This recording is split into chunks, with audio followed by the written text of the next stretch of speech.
That's insane. Imagine just you're walking through the woods and all of a sudden like a deer the size of like a hill giant walks out and you're like, what the fudge?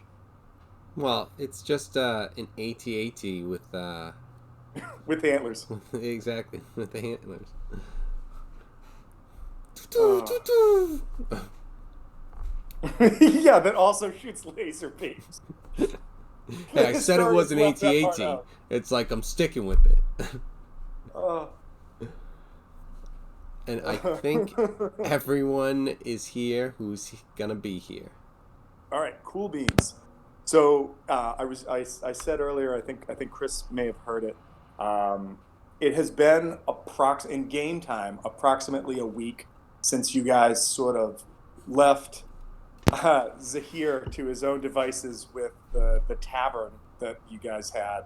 You spent some money to upkeep it, etc. And so I gave him advantage on rolling a D100 with a couple other pluses because of this, that, and the other thing. And he rolled high enough that you guys made a profit and actually turned and made 24 gold, clear profit for your first week of business.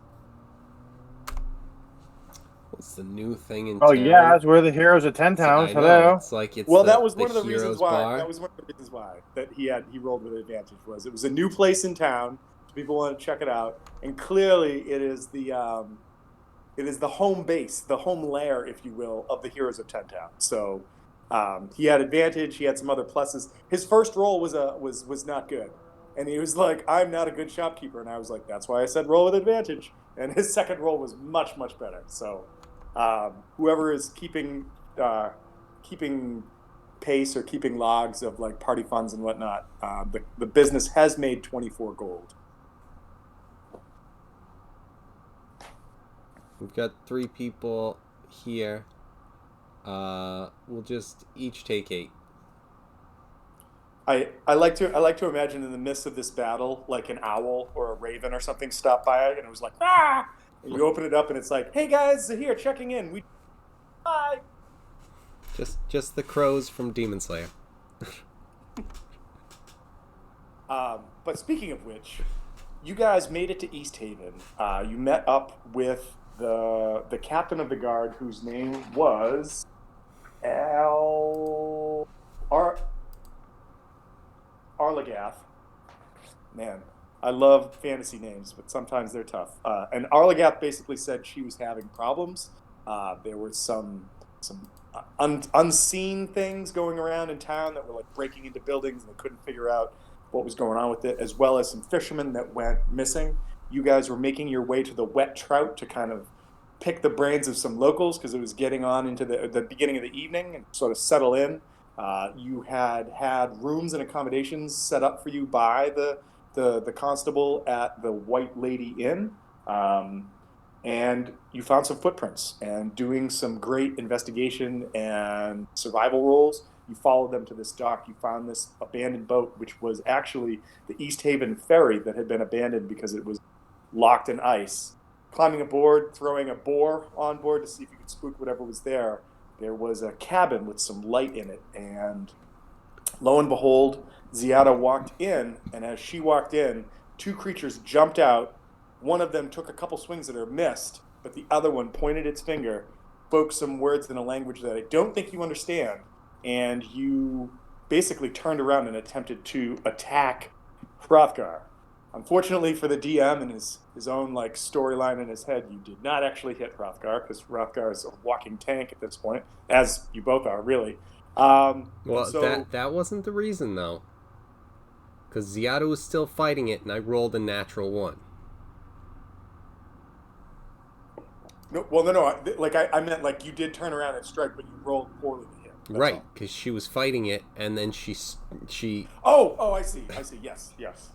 Um, So yeah, so we rolled Aver. initiative, and it is the start of initiative. Inside the room, Ziada, I'm going to say that you can still see this low key where you are. You probably have you can probably see the large shape that is the figure to your right. You're looking down, so right is left, kind of thing. But the large shape, you can kind of see that over Ziada's shoulder because the room is lit. Rothgar, I'm going to say you can probably see the shape as well, but Novakari kind of has a bad angle right now. She might be able to see the edge of the big guy, but the boar definitely can see the big guy from where the boar is.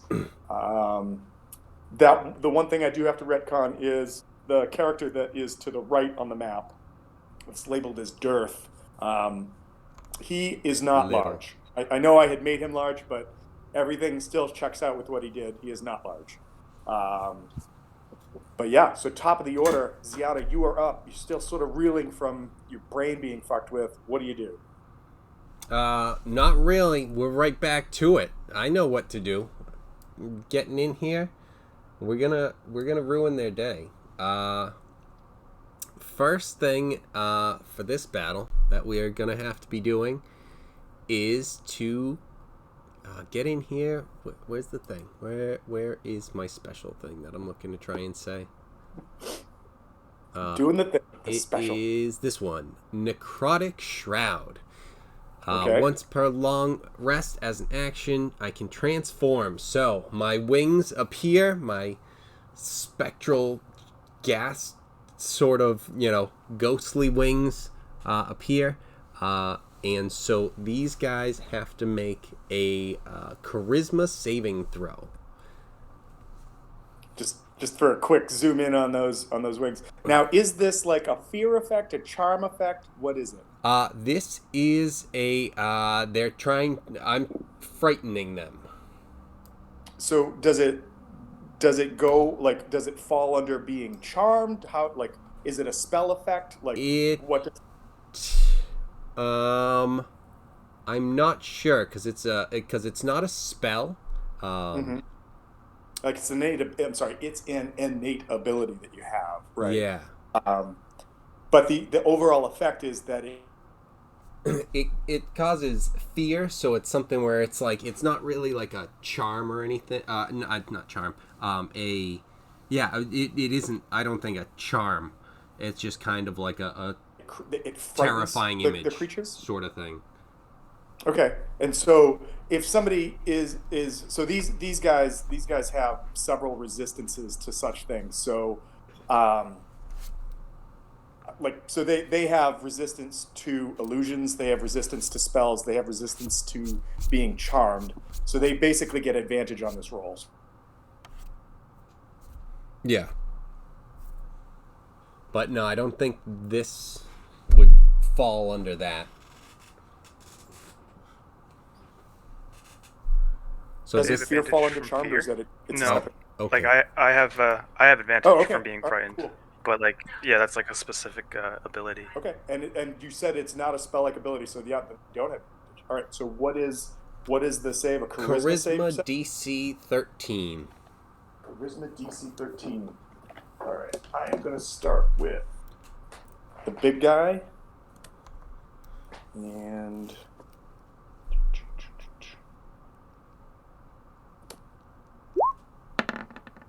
big guy made it barely, and then the small guy. Nice. Small guy does not make it. Very nice. So small guy is frightened, and then I also get some extra little stuff. This lasts or until you end.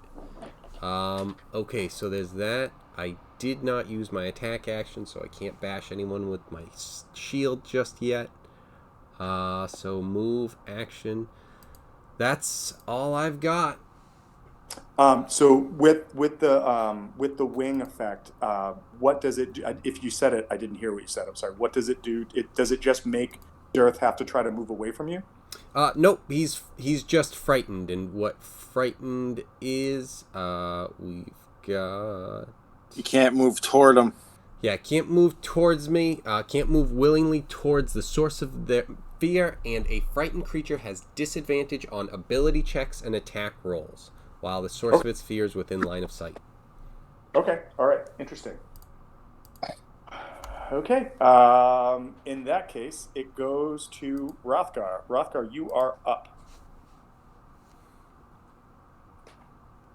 Am I able to move into the room, or you could probably move into this square right here, or you could try to run around to the back of it and come in through there.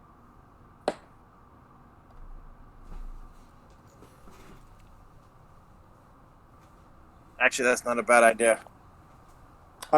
Just because we're saying options, there is also right here that you can't see because of the figuring. So there are 3 doors.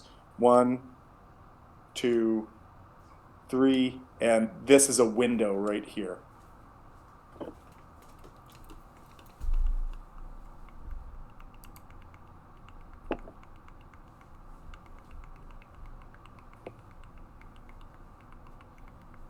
If I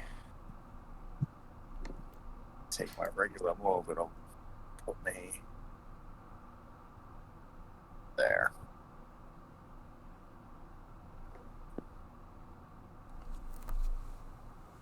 So I believe that's all I can do at the moment. You could move again if you wanted to get in the room. You could double move. You could dash. This is true too.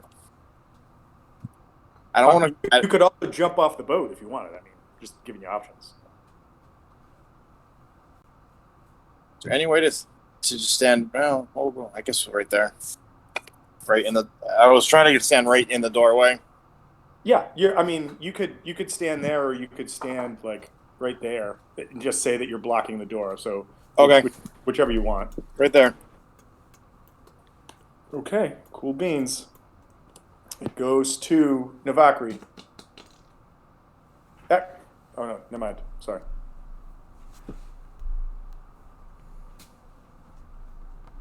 Also, Kevin, you. There actually is not a turn order for Navakri. And that's Loki. So. Did you just say what is her turn order? So yeah, there I is, didn't hear that. Sorry. There is not a turn order for Navakri. On mine there is. She goes after Hrothgar and before Loki. Oh, okay. Because I think that's from a different map, but that's okay.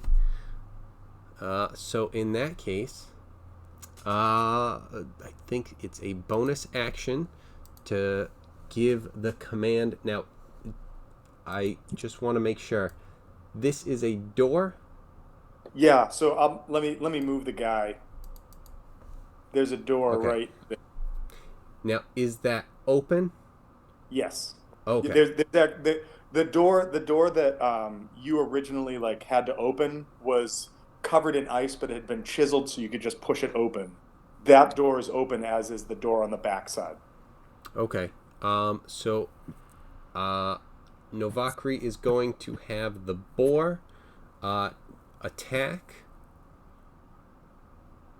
I'm not sure if that goes before or after or. I would say if you want to resolve the boar first, you can do that. All right. Do you have the boar stats? I do. The boar stats are it has the ability to charge, but it has to move 20 feet in a straight line. Otherwise, it just does a tusk attack, which is a +3 to hit and does 1d6 + 1 slashing damage. All right. Let's throw one out there. Does a 12 hit? A 12 does not hit. All right. And then... fun fact about the boar. If the boar takes 7 or less damage on its when an enemy attacks it, it only takes 1 damage. Huh. Weird. Okay. Yeah, it's the ability is called Relentless, and it's just like it's basically the boar can like shrug off like serious blows. If it's dealt more than 7 damage, it takes everything, and the boar only has 11 hit points, so it could be really good, or it could have no consequence at all. And I think I don't have control of her, but if she can see at least a part of this guy,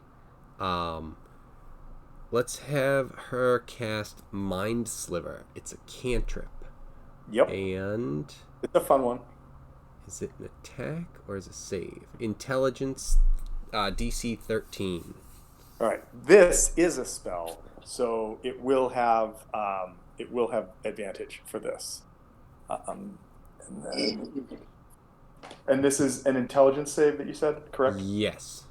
Okay, so it's got what? It's got a +2 to this, so I'm going to roll twice. I don't have to roll twice. Made it. Did saved. Okay, and that's a cantrip, so nothing if you save. Okay. All right. Mind Sliver is like a really fun one that builds with you as you go through levels. I was reading about it the other day. All right. Is she going to move at all, or Like she's all of them? Yeah. Yeah. Yes. Well, no. I think that some of the cantrips they build, but they don't escalate very well. Whereas like Mind Slivers. Oh yeah, some don't keep up at the same rate. Like I know Vicious Mockery is something where it's like at first it gives disadvantage for all the attacks because it's just one. But then you start getting into multiple attacks and it still only affects just the one. Yeah. So it's like, and it just goes up by 1d4 and it's like, oh well, at least the fucking damage is skyrocketing. Because those D4s. No, I think she's kind of good where she is. I guess I'm thinking that's good. I can't move her, but I don't think I'm gonna need to at the moment anyway. Actually, you know what? That's a good point. If you're controlling her tonight, I will. Let me give you control of her. That way. Okay, you should have control of her now, just in case you do have to move. And I'll do the same thing for the boar. I do not. Make sure you give it to the alternate one. And that's not Kevin. Yep. Right. Yep. Okay, let me go back and do that real fast. Yep, got it. Okay, get rid of that, and we'll go Ziada and save settings, and now you should have control of the board too. Yep. Okay, cool. All right, Loki, you are up. Cool. Now, I think I'll just move right here for now, so I can get a better glimpse at this guy. I'd be able to see him, right? Yeah, I'm going to say you can see him. Yeah. He's just your view's a little impeded because you're shooting, diagonally through a doorway, and Ziada's standing in the doorway. But you can see him. So would that just give him some cover? Yeah, he'd have like a soft cover kind of scenario. All right, well that's fair. Okay, then let's test out one of these things from my quiver. And by the way, when I read up on this quiver, it's pretty great. I could even put my rapier in it. Like, yep. I can store so many things in it. Wait, what did you just say? What the rapier. Fuck? You can put your rapier in it? And does that get +1? No. No, yes. No, if it's not a weapon that you, well, I guess if you threw the weapon, we could like scam the system and say yes. So if you're gonna throw your rapier, it'd be a +1. But if you're just storing it, no. No, even quarterstaffs and spears and bows themselves. It holds up to 6. It holds up to 6 long objects. No, I'm not. Yeah, no, I'm not arguing with that. I'm saying, but granting the +1 for coming out of it was only for projectiles.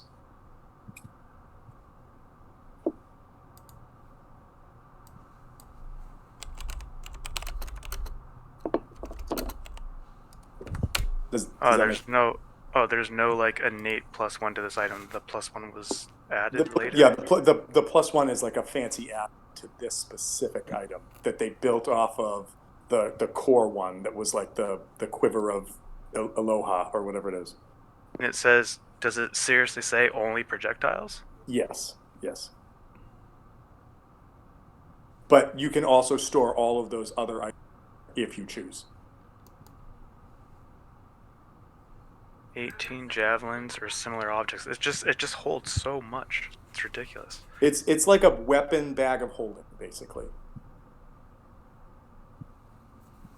And it's hilarious that you the smallest member of the crew, is carrying it. It's great. Well, it makes the most sense so that I can hold way more things because I've been at like almost at capacity for a while. Since we started. Right. Oh, I got yeah, no, a no. bed, When I and saw that so when I saw Being, this was an item, I was like, yeah. I know who's gonna want this.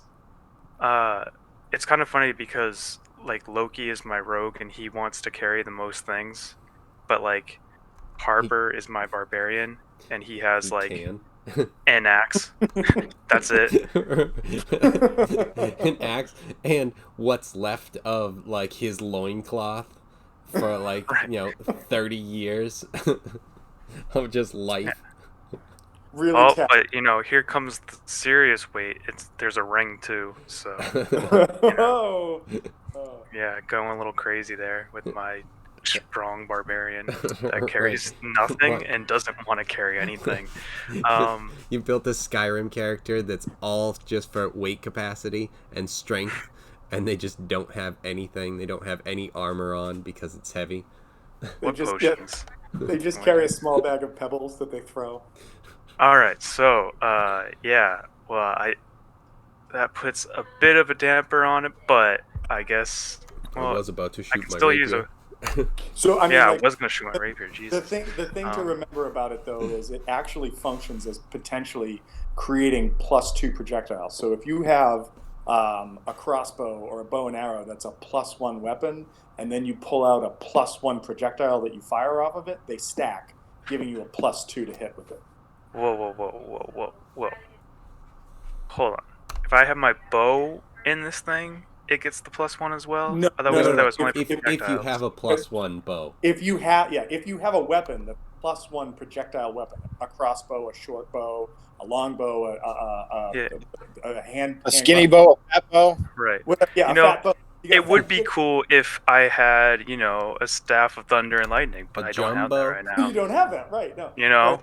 but I'm just saying that like if you acquire a +1 weapon that shoots an arrow or a bolt, and you pull a bolt out of this quiver, you're now functionally using a +2 weapon Yeah. while using that.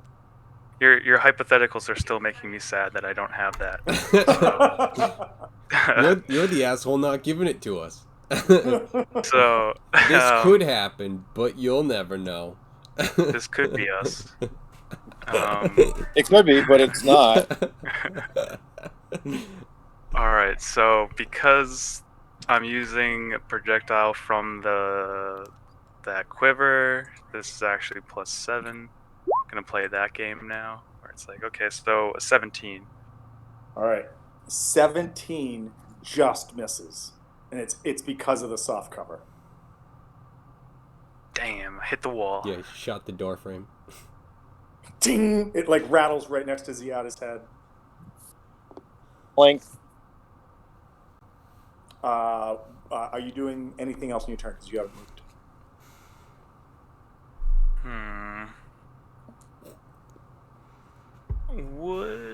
Well, I guess if I have soft cover, kind of, and there is Ziada in front of me, would I be able to hide after shooting that? Because there's as per your new thing that you were handed, you have some cover because it's not direct line of sight. Neato. Alright, so let's just do that. Yeah. That's good. I'm gonna say that because you didn't strike the creature or strike this thing, he does not know that you're there. He's not gonna make a perception check against you, so you are. Cool. Alright, well that is it for me. Okay, it goes to Dirth. So what happened is Loki comes in, shoots the door frame, and is so embarrassed that he just fucking hides. He's like, oh, fuck. If I had a +1 bow, maybe things would be different.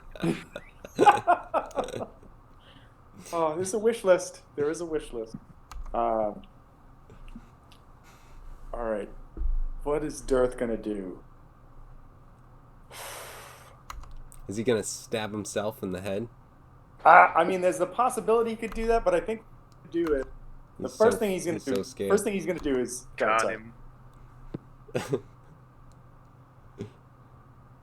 First thing he's gonna do is he's gonna try to stab Ziada. I know he's got disadvantage on this, so let's see what we get. Let's see, indeed. All right, first roll. That's probably going to be the roll that sticks, so that doesn't work. However, seeing that you're pulling tricks of your own, he's going to try to do the same thing that he did last time, because he can use this ability in lieu of his second attack if he chooses. And I need you to give me an intelligence check, or an intelligence roll. Save. Intelligence save. Intelligence roll save. Ah, nope. Okay. He does not know that Hrothgar come around. Well, I'm going to give him the opportunity to maybe do a perception check real fast just to see if Hrothgar in the clanky armor came around the... what's my percept? It's not percept. It's only a +2.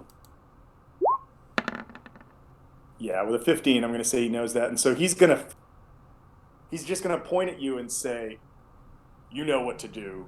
Or at least he says words that you don't understand. He compels you to go attack Hrothgar. However, he can only compel you to move 10 feet forward.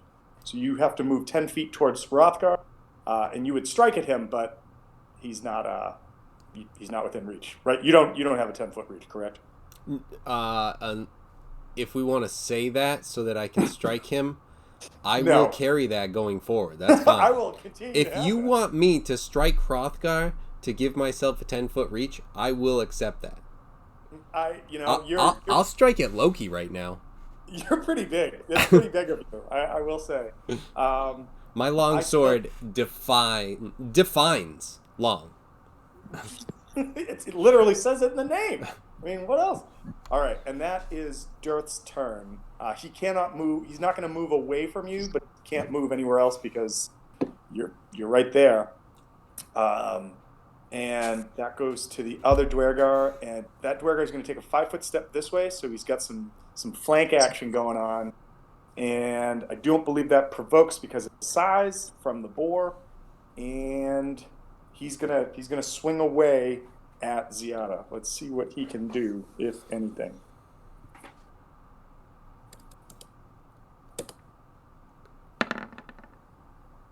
Oh, 22. 1.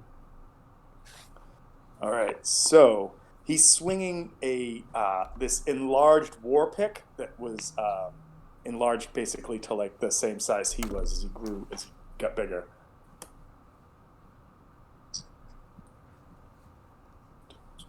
Oh, all right. I mean, D8s did the mid on that one, so 10 points of damage. Pick comes down. But this guy's only got one attack. So as his turn ends, he calls up. And he calls. Sorry. I'm good with just taking. That's a big shot. But if it's just the one, I'll take that. That's fine. Yeah, he's only got the one. He calls it. Does Hrothgar? Do you speak Dwarven? I think you're the only one that speaks Dwarven, right? Or was it someone else? I think so. Let me double check. Yeah, I think when we checked into this the last time, Novakri didn't speak Dwarven either. I do speak Dwarvish. No. Dwarvish and Undercommon.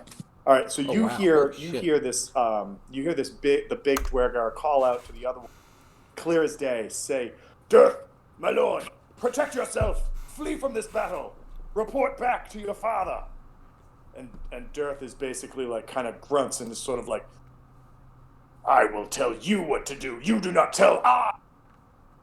And that's the end of his turn. And it goes back to the top of the order, and it is Ziada's turn. It is. It Also sure is. Hey, Dirthy boy. I think we're gonna take a swing at this guy who keeps on trying to make me hit my friends. So let's go ahead and longsword him in the fucking face. Oh, that was almost a 3. But it wasn't. A 25 fucking hits. All right, yes, it does. A 25 definitely hits. So, because otherwise, guys, we have to go. And that's gonna be, this is gonna roll like 1,000 things. So slashing one-handed. I love when the slashing one-handed is higher. So 8 points of damage. Okay. Oh, sorry. 8 points of slashing damage and also 4 points of necrotic damage. Okay. So 12 total? Yes. Okay. And so I did some quick math on that, and you have wounded this guy with that hit. Ooh. I think what I'm gonna do, because I think at this point we're still only at one action, one attack. So for my bonus action, actually, you know what? I'm sorry, I'm a bad paladin that has to always remind myself after. I can smite, because that's what paladins do. Yes, it is. Amongst several other things, but yeah. So I'm gonna just throw just the one spell slot. 2d8 get thrown out. Now, because this is a spell, would he have like any sort of resist? Yeah, he has No, resistance spells. It's not even a spell. It's just part of the melee attack. Oh, okay. All right, cool. It takes up a spell slot, but it just like is thrown it's just in. your melee attack. Okay, cool. And so that's 14 points of radiant damage. Wow. Yeah, I know. Okay. Smite on, mighty smiter. Right? So that was a good thing to remember to do. Yeah. I eventually that'll be like something that I actually just do and remember to actually do as a fucking paladin, which is like the only thing they do. That's like forgetting to attack as a fighter. But and then I can I'm gonna shield bash this guy, and I think I'm gonna where is it? I think I can push him down. Wait, so you attacked? Oh, I'm sorry. I thought that's right, because the smite is part. It's not. Yeah, it's part of the attack that just thrown in. Bonus action is the shield bash. Yes, and that is a I think athletics versus either athletics or acrobatics. Let's see. He's gonna try. Oh, roll poorly. We'll see. I mean, I did not great on my earlier one. Damn it. I meant to pitch something, but I was muted. I could change the roll. Oh my god, it's a tie. Maybe you want to change it. Maybe you want to change it. It's not. No, that one's not worth changing the roll. Okay. I wanted to pitch that before rolling. Yes, that's all. absolutely. That's right. What is the ability called? I forgot that you had this. It's like fate. Important. Important. That's right. Nice. So with those happening, I will move to there and end my turn. Okay. You haven't moved outside the threat range of the big guy. Not. So Right. nope, you're okay. It goes to Rothgar. Rothgar, you are up. All right, and how close is this guy now?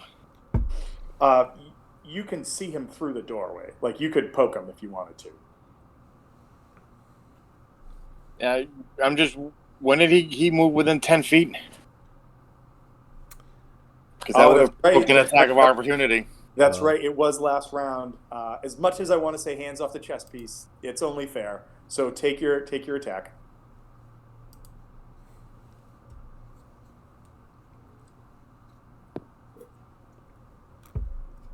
Actually, Chris, I'm gonna let this go. I just want to, for measurement, 5. Would you have been able to strike him here when you came around? Oh shit! Where's the measuring thing? Snap to center. Like, would you have been able to hit him there or no? Yes. So if that's the case, by him moving closer to you, he wouldn't have provoked, right? I believe that's correct, because he's right now within the 10 feet. So when he moved to here, he did move outside the range. Right, Hrothgar. Like, because if he were up here and he was 15, and once he moved to here, that would provoke, right? Yeah, I believe so. Okay. Yeah, I think he was okay. because of the positioning. You double move to get to where you were. That's Yep. why you couldn't take that strike. Yep. When he moved here, he didn't provoke because he was still within your threat range. Okay. But it is your turn, and you can poke all you want, or slash. I mean, you can probably do both with the weapon. And remember, call out. Do you want to do a +1 to hit or +1 to damage with your fickle fate? That's not the way it works. All right, then do something else. Well, tell me what you're doing with it.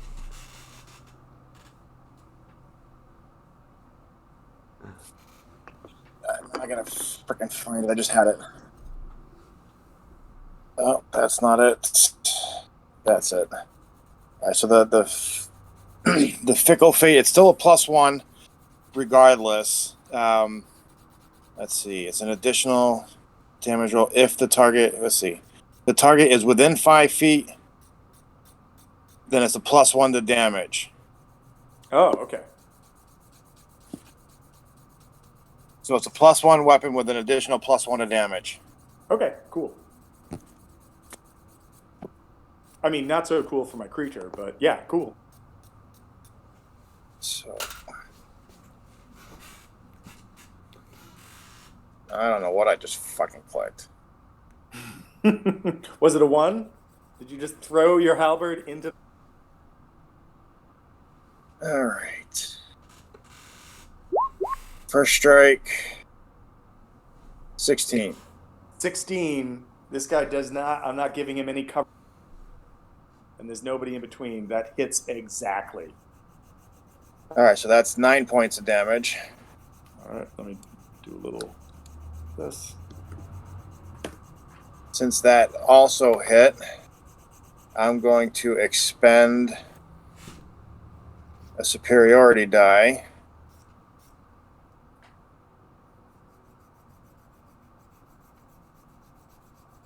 Where the hell are they?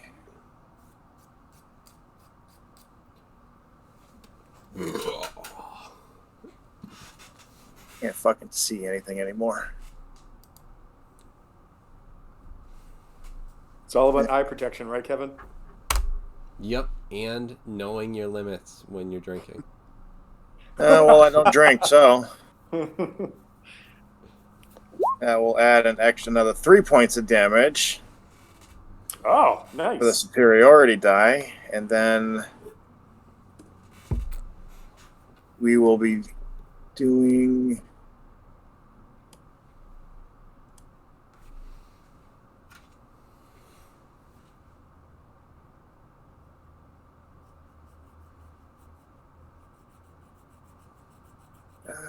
and I'm going to...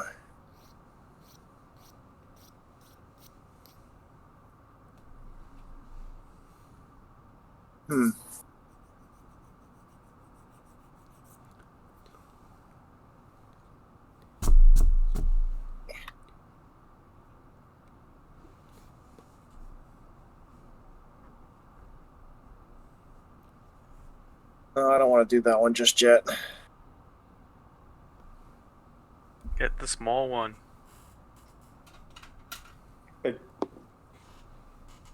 I suppose you could probably move and then bonus attack, yeah.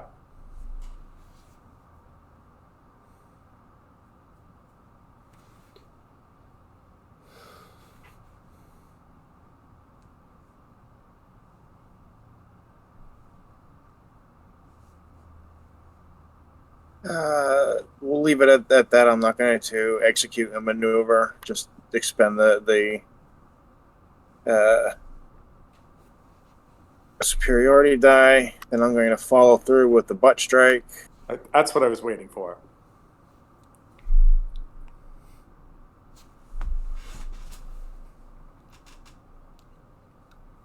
Now, it's still listed as an unarmed strike, but because the halberd is +1, does that give it a +1? I would say yes.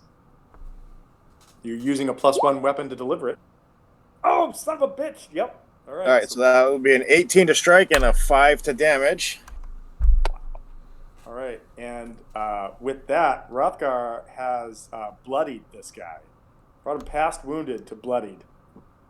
All right, well then, because I don't want to fuck around, I am going to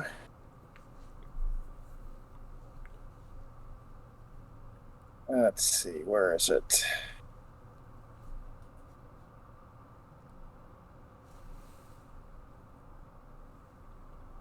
One time per turn, per short rest. I am going to action surge. Oh man, he's spending the whole cart right now That's a short rest? What the fuck? for the action Fucking surge. fighters. Yeah.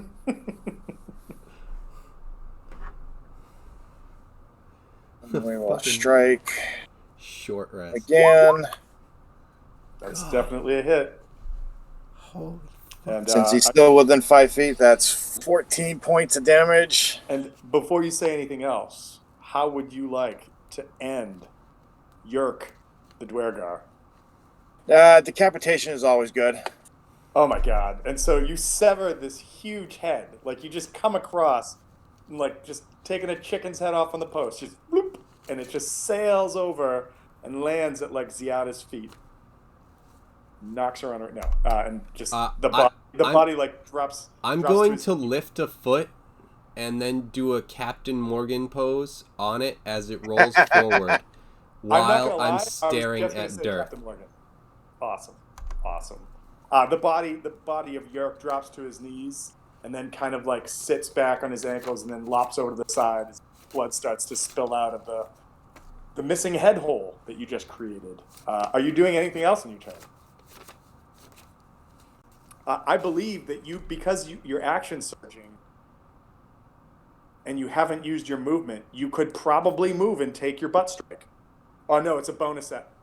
No, the butt strike is a this was a bonus action, so there's no follow up. Okay. But I will step inside. Kind of stepping around this massive body that, like, as it drops to the floor, it starts to shrink. But for like the movie view, the head doesn't. So Ziada's still got her foot up on this like massive like purple and bluish white bearded head that's just sitting on the floor, right on his cheek. And I'm spent. All right, and I'm done. All right, because that wasn't enough. Just gonna actually. I think I can do this. Can I do this? Yeah, I'm gonna do that. Dead. Okay, it goes to Novakri. Novakri, you're up. I think what she'll be doing is just running over here and she'll tell the board to go into the room, and so it'll kind of run in like over here. Okay. She'll get to a point where she has a no, don't do that. I wanted to click on this and then measure, because so she has a vantage point there, and so she's gonna go let's go Mind Sliver. We'll try that again. Okay. Intelligence 13, cantrip, so advantage, right? Potentially. Yep. I think sometimes. Spell and it's intelligence, so it's this. Okay, roll 1. Nope. Come on, roll 2. Oh, Nope. Fit. So Advantage help. we've got a 6 coming at him. Wow. Holy shit. And then we've got a minus D4 for his next save. Okay. Next that saving sucks. throw it makes before the end of your next turn. So. Okay. That sucks, but okay. Are you doing anything else on your turn, Novakri? No, I think that's it. I think that's all 3 actually. Bonus to move the pig, move, and attack. You know what? We'll might as well kind of hide a little bit out of sight. Why not? Let the targets with the meat take some of the brunt. Literally use your meat shield. Yep. Right. Okay. That's fine. Loki. I'm the one. Loki, you hear the squealing of pigs, the last exhale of giant dying Dwergar. You hear shouts, you hear screams, you hear maybe the light like exultation sigh of Ziada organs away. next to and on top of the dead Dwergar's head, what do you do?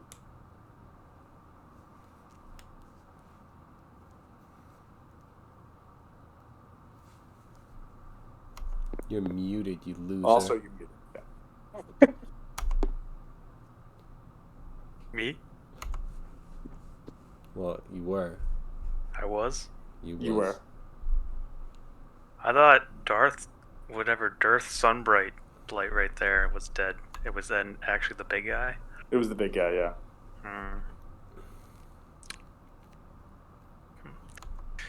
Sorry, I got distracted. I was too busy telling my brother that Tommy Lee Jones is gay. What facts do you have to prove that? I thought he was. Thought he was. Yeah. I just told my brother that, and then he fell for it, and I just kept going with it, and then I just sent him the link. So anyway, sorry, I got distracted. All right, so now that I can see that that guy is done, let's see if I can. You know what? I'm just gonna walk. I'm gonna walk in instead. And surprise, there's this guy. Yep. All right.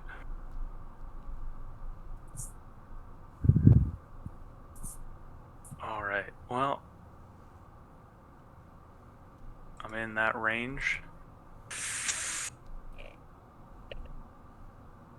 All right. Now here's the question. Well, I guess I get sneak attack anyway, but do I roll with advantage because I was hidden, or no? I would say that you're no longer hidden because you moved from hid. Right? Like when you hide, you're hiding where you are, and as you kind of just like walked in the room without making a stealth check, you've apparated, as it were. Would I not keep the stealth one? I'm fine with not having stealth because I walked into the room and I reveal myself, but you can still move and be hidden. Oh yeah, no, I'm sorry. So I think that what I'm saying is because you walked in the room without declaring like I'm stealthing into the room, that's why I'm saying you're not hidden. But if you had said like I want to stealth into the room, okay, roll a stealth check and see if you stay hidden. I wouldn't keep the same roll. Well, my thought is that you rolled that hide for where you were standing on the ship, specifically against the vantage point of the creature you shot at, not against everything in the room, because the Dearth didn't know that you were out there. Because you could see the map, you knew Dearth was there, but you didn't really see Dearth yet. Right. I mean, that's exactly who. That's the only way I can hide from people is if they don't know I'm there. Really. Well, or with the sash you just got, if you have like a broken line of sight, which you did. Right. I mean, that's my halfling ability anyway. So. Yeah. It gives you an additional plus to it, basically. But yeah, I like the way that you did it. I'm gonna say you're visible, but let's say in the future you've hidden yourself. You want to come into a room because you've already hidden yourself. Stealth check gets you in that room as long as it's high enough and nobody sees you come in. You're still hidden. But with regards to sneak attack, you have an ally that's within 5 feet of it, so you'd still right. That's what this was just about advantage. Like I said, I'm okay with either. It's just, yeah. That's how I see it. We can go back and look at the rules and do whatever. I mean, this is one of those like those things that I think that like you can see it through either vantage point. It's just like when you said I just figured you were like, big guy's dead. Let's go see what's going on. Didn't help. Yeah, I used to say I would probably quote the creator of the game, but with the more tweets that I've read from him, I'm like, I don't know how much you know the game, so yeah, I can understand why. The more I see that you're, displaying your level of intelligence, I question it. Yeah, the amount of D&D memes I saw with the Avengers, the Samuel L. Jackson line, where he's like, seeing that the console made a stupid decision, I've chosen to ignore it. Like. Everything this guy has been saying, like I've seen equally ones that are like, he said it, look how good, like, I know this rule now, and then everyone else saying like, I chose to ignore this intentionally. Right. No, that's definitely the rule. Mm-hmm.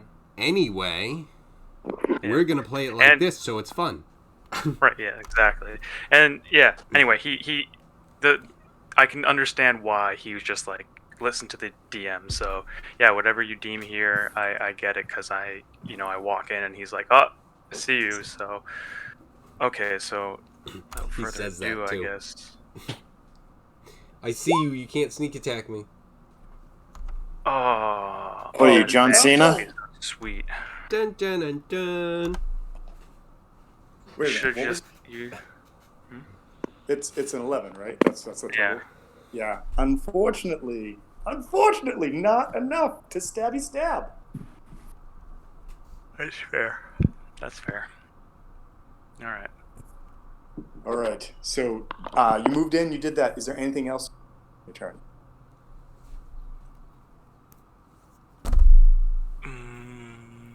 No. Can't.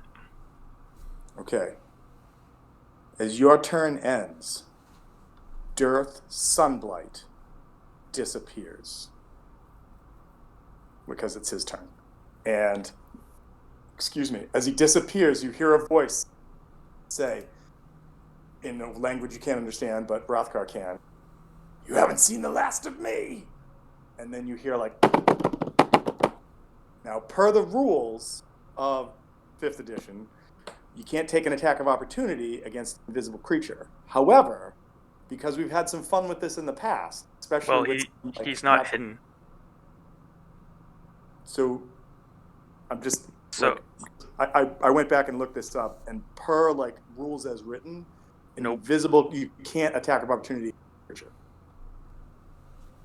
yeah, you can. Yeah, you just have disadvantage because we can still hear him. Attack of opportunity? Correct. It says you can't. It says Player's Handbook, page 195. You can make an opportunity attack when a hostile creature that you can see moves out of your reach. When they're invisible, you can't see them. However, I do like the idea that because you hear him say something and try to run away, that yes, you can try to make an attack of opportunity. So Yeah, it's weird how they define like unseen. I know that like that's like the whole point of like hiding or whatever. Like, no, 100%, and that's why I went back and let's approach this. What are rules as written, and then how do I want to tweak them, because this is an interesting situation, because I had a feeling it would get to this.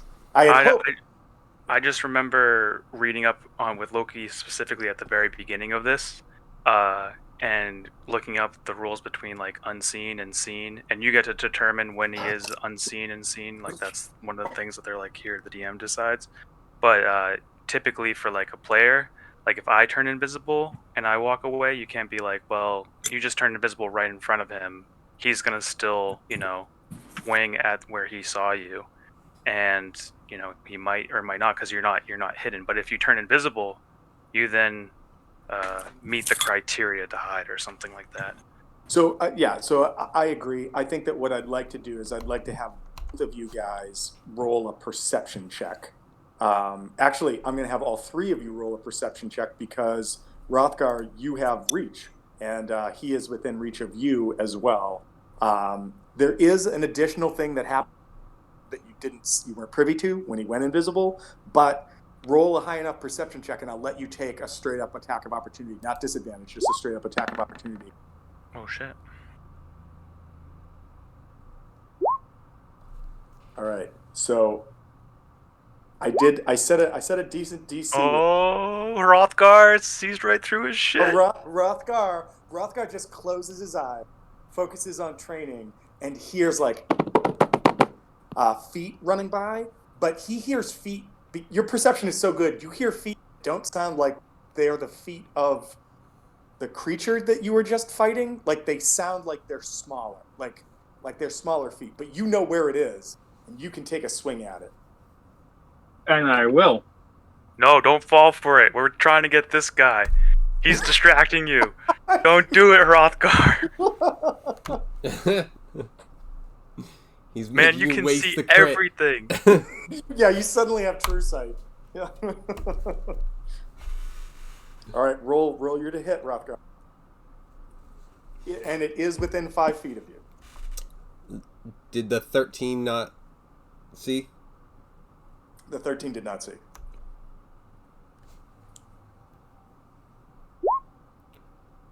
No, Oh my Rothgar, God. no. Oh my God. So I gotta say this. So Rothgar, like you guys are like, where the fuck did this guy just go? Everybody hears like this, like almost like when there's a mouse in the ceiling running across. Rothgar just closes his eyes, brings his halberd up, and then just brings it down right in front of him. And it doesn't hit the floor. It hits something solid, but something really close to the floor. And you hear this like almost like ee, and you hear a thump. And as Rothgar pulls the halberd, you see that Dirth's Sunblade had turned into a tiny creature, thereby increasing his AC by 5 to 19. And Rothgar, you end Dirth's Sunblade, and the body collapses to the floor. Very quietly. Eek. He transformed and was invisible? This is crazy. It's crazy. He did both. Well, so they so specifically named Dwergar have some tweaks in the story. So they're a little bit beyond like the norm that you would find. This one D&D Beyond. Oh, nailed it.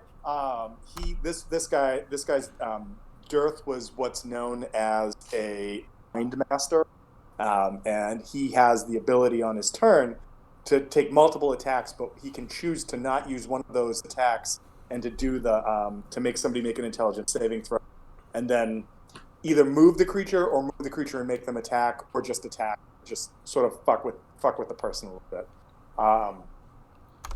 Can I make a perception check to see if I see like a jar around? Like something they were pissing in, or what are you looking for specifically? No, I was not looking for that. I was looking for a piss jar? I was just looking for like any jar with like a lid. Hopefully like clear if possible. If not, if someone has something like that. Give me an investigation check. Gross investigation. Oh fuck! That's what I used. You definitely find one on the table that I was going to tell you what was on it, but you definitely find a little jar with like it's almost like a little canning jar. So it's got like that lid that seals shut at the top. I found a whole fucking pack.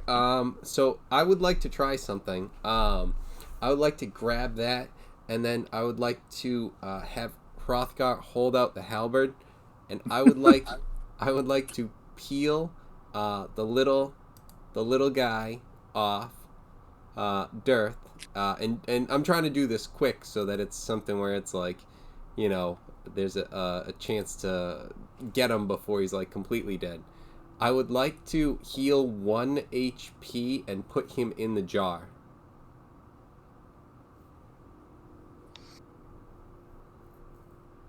Okay. I'm gonna say that you can do that, but I'm gonna try to do. I'm roll an athletics roll. I'll tell you why. I don't think I'm gonna make it. But yeah. So like as I'm doing this, I would like to just let everyone know, just in case Hrothgar has to go all Jedi again. Like it's fair. I think that's a fair description. Master Hrothgar of the Butt Strike, please, in your wisdom. Actually, you know what? I'm not going to do that. Yes. So you can do this. You like run over to where this tiny invisible Dwergar. I'm just saying that like he moved to like right here, and that was what triggered like Hrothgar being like right there. And he's the size of like a mouse. That's how small he is right now. So you pick him up, and as you're putting him into this little like pickling jar, you lay on hands, one finger, boop, Yep. one heel. He still looks pretty worse for the wear, even in his tiny shape, and he's slowly coming to the bottom of this jar. Oh shit. I poke holes in the top. I'm just thinking that. Well, I was gonna give him a. Oh fuck! Someone go get a stick and a leaf. so we can recreate nail. his environment. Oh wait, no, just a rock. It's one Are rock. there rocks on this boat? I just There dump. are no rocks. I just dump a handful of gravel on him so he feels normal, just like Immediately you would dies do again. with an ant in a jar. You just fucking bury them in sand, and they're like, "What the fuck?" As they climb out, that's your home. Get used to it, Dirth. All right, so Shake it a little bit. I just while this is going on, is anybody else looking around the room? Sure. Yeah. I'll look around to see what I can find. All right. Want me to investigate things? I think You Nobakri see, would be doing that. no, it's the room is like lit, so I don't think I'm not going to make you have to make an investigation for this. So the space that you're in has, like I told you, somebody asked, there are 4 kind of ratty-looking sleeping bags on the floor. There are packs of stolen rations. Like there's maybe like somewhere between like 20 and 30 rations in the room that are in good condition that you could take if you want, or bring to the tavern and be like, who wants to eat food? Whatever you want. On the table in the top right corner, there is a rolled up map of Icewind Dale that is much like the map that you guys have been using to sort of plot your movement outside of 10 towns. And it has a number of locations detailed. So all of 10 towns are detailed, but there are a number of other locations that are detailed that are written in Dwarvish. Including one that, Rothgar, you can examine this. I know there's other things, but I just want to make note that Loki, if you notice this or sees this map, you see that there are locations that you are unaware of the map that we can now talk about. And Rothgar can translate what they are. There is also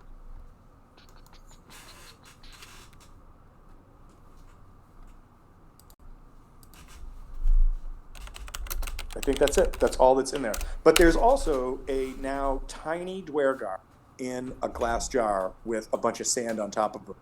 But he's got some holes so he can breathe. And maybe there's 1 leaf of grass because he is from the Hidden Leaf clan. What do you guys do?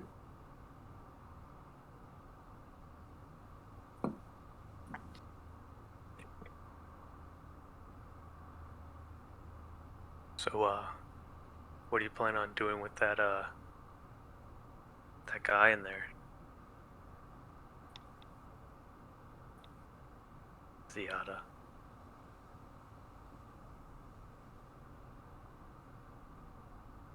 Ziada, you gotta just stop staring at him without saying anything. It's kind of weird. This is really creepy. She's still got 1 leg on the dead Dwergar's giant head. And she's staring at this guy in a vial. Why are you drooling? Oh, you gotta find your captain. Find your captain. I like all that. I don't think I didn't hear most of it, but I feel like I agree with all of what was happening. It was on point. It was. But yeah. So the question was, what are you doing with your micro that's in a jar? I think we got some questions for him. If not, we can always just throw the jar into the fucking ice.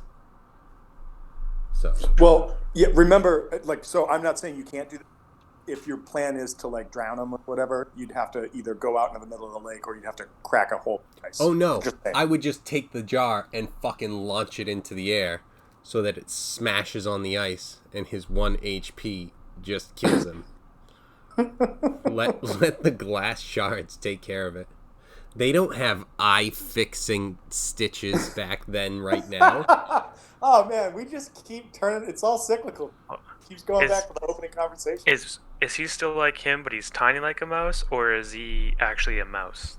He's still like him. He's just tiny like a mouse. Oh, he's tiny like. I thought he actually transformed into a... Okay, all right. This makes. All right. Yeah. I got a picture now. Much like Dwergar have the ability to enlarge, this specific type of Dwergar can shrink, but they can't enlarge. So That's why at the beginning of tonight I'm like, he didn't get big. I had forgotten that. So, but anyways, so yeah, so you've got this little dude in a jar. What do you? I think we've only got. I don't know if he can even speak anything that I understand. I think we have questions for him because, and maybe specifically Loki. Yeah, as he kind of digs himself out of like the gravel sand that you buried him in, he's just like, I have nothing to say to you, surfacey. Well, I really like how the cup and then the holes in the top amplify him like he's in a speaker. It's pretty great. You know what? I try to be a good DM. I try to make the moment happen. Where I work with it. No, that wasn't anything. Yeah, I was just saying that I figured that's how it would work. You know how like, have you ever heard someone put like their phone in a cup or anything like that? Yeah. Yeah. And It's just like it it kind of reverberates. gets it a little bit. Yeah. It's Well, like yeah. I was like, anytime you ever see anybody shrink in a movie, like in a fantasy movie or something, they all just automatically have like that high pitched squeaky voice. Oh, totally. Yeah. But we can actually hear it with in case you don't have eyes while you're watching the movie. Yep. In case you don't have eyes while you're watching. Jesus. But anyways, that's what he says. He kind of like stands there as defiantly as a tiny mouse dweller can. Just a little bit of a shake, like uncomfortable. Stop it! Now I gotta figure out. Yeah. No, I'm not sure. We have questions, so relax. We do, but I'm trying to figure out how long we can keep him like this, and maybe we can bring him to some of the people that want answers directly instead of us. Unless you have anything in mind. I mean, we could always get a more stable protection if we could get some sort of steel box or something that he wouldn't be able to grow out of and just potentially break. Like a bag of holding, that way if he tears it, he disappears into, another. Dude, put him in your fucking quiver. Then he becomes the +1. He's +1. You can only if we throw him. You exactly. The sling. You're like, we have a deal for you, sir. If you allow us to do this, we can make you a +1 weapon, for good or evil. We will provide you with power unimaginable. +1. So kind of imaginable, but I mean, still pretty cool. He will be the best improvised weapon we will ever use. Well, I mean, so you are in a fantasy world where there are options of trying to magically get somebody to come over to your side, if you can't do it by reasoning. I don't know if anybody has access to anything like that. I'm sorry, you got out there with access to like what? I'm just saying, like, you live in a world where there's magic. Magic can do a lot of things, including make people want to be on your side. I mean, depends on what you have. Well, don't we have the quote unquote wand of Orcus? Well, yeah, but it's just a magic glow rod. But the Drugar don't know that. Oh, that's true. The Drugar may not know what the wand of Orcus is at all, though. Oh, so it only matters if they know to be threatened of it.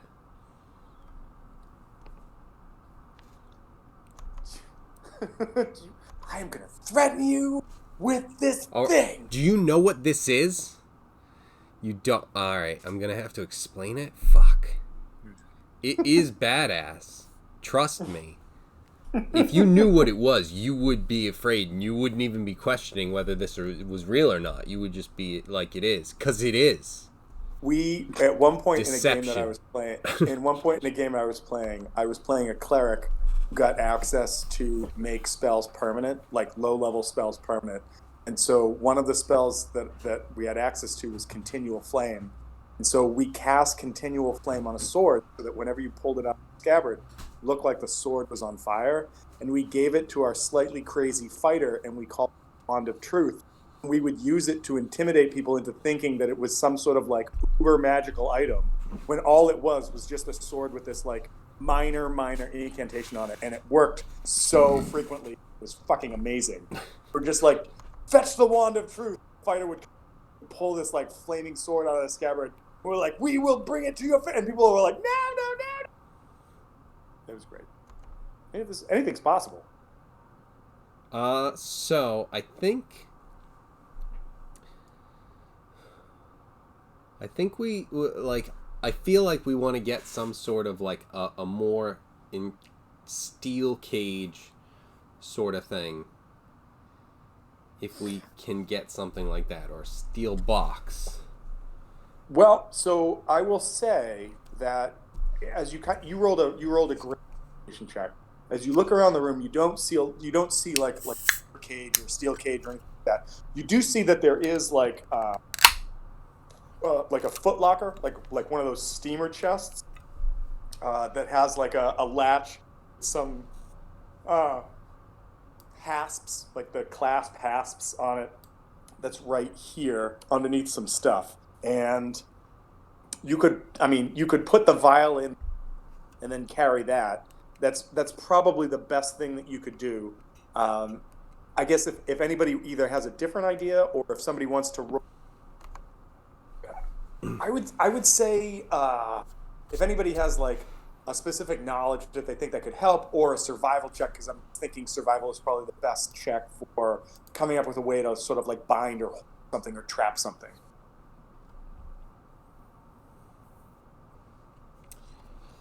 I mean, I'm almost thinking of like wrapping some like daggers and stuff around, so that like if he decides to try and get bigger, he's just fucking piercing himself into daggers. So it's like, yeah. I mean, you can get bigger. I wouldn't, but you can. I feel like we could do that with the daggers in the chest. Oh, dude, we'll just set up a magic trick. Awesome. Yeah. That'd be great. I mean, before we put him away, I do have a candle that we can use to interrogate him. Okay. Yes, you always put away your toys when you're done with them. And how did this campaign become more evil than our pirate game? Well, so technically, hey, we haven't attacked each other yet. You have not. Well, that's not true. You just attacked Ralph almost twice. Okay, one time, and I rolled the critical one on purpose. On purpose. So I mean, just I'll tell you what. So if you guys are going to try to interrogate him, he is very resistant to that. Almost as if he, whether it's like a Dwergar trait or it's like something that he specifically has, it seems like it's really hard to get through to him. And the more that you kind of like turn up the heat, as it were, literally with a candle, the more resistant he is to it. Like it's not like you're not causing him pain. It's like you're not like causing like him to crack a little bit, whatever. But he's just, he's stoic in his resolve to tell you, almost to the point that it seems like there's got to be some kind of like training or something that's happened. But can he stand me asking the same question 3 times? What's crazy about that is he can stand 4, but you didn't make a check for it. Actually, if anybody wants to, this is an interesting bit of things about the. If anybody wants to make a knowledge, make either intelligence or a knowledge wisdom check. So for this particular dude, it would be, I'll tell you the DC.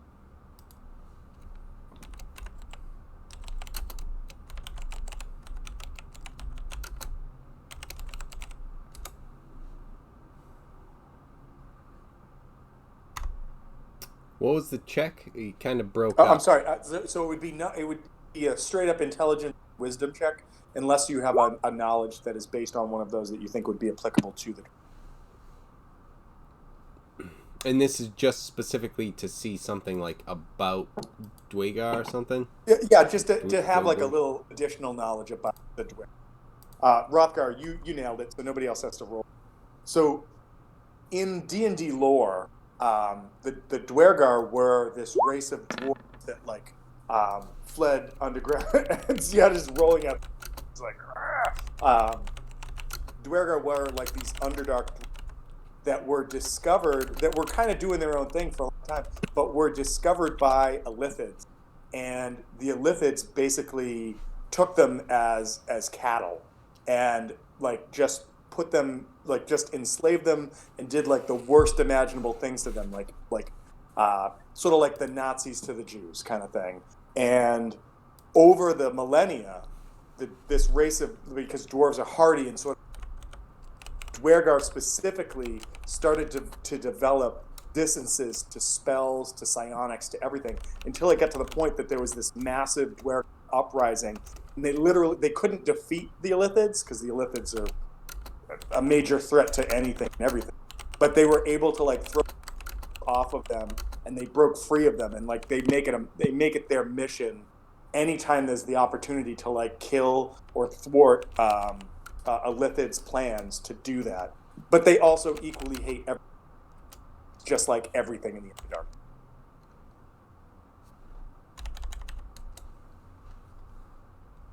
Underdark. Tell us more about your people.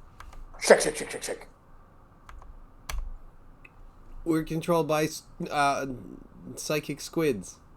Psychic octopus men. Yes. It's like Splatoon.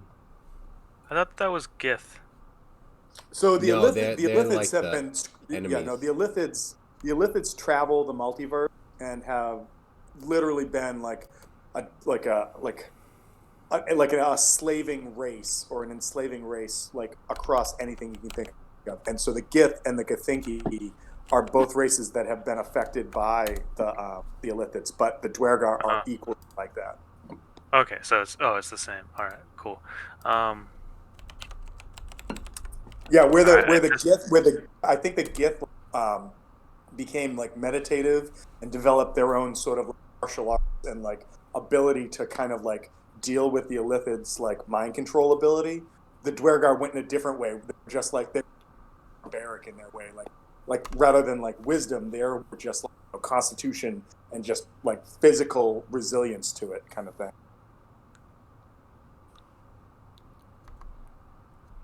And he's like, I don't know anything. As you shake him in the tube. All right, I think we set up the Iron Maiden. Yeah.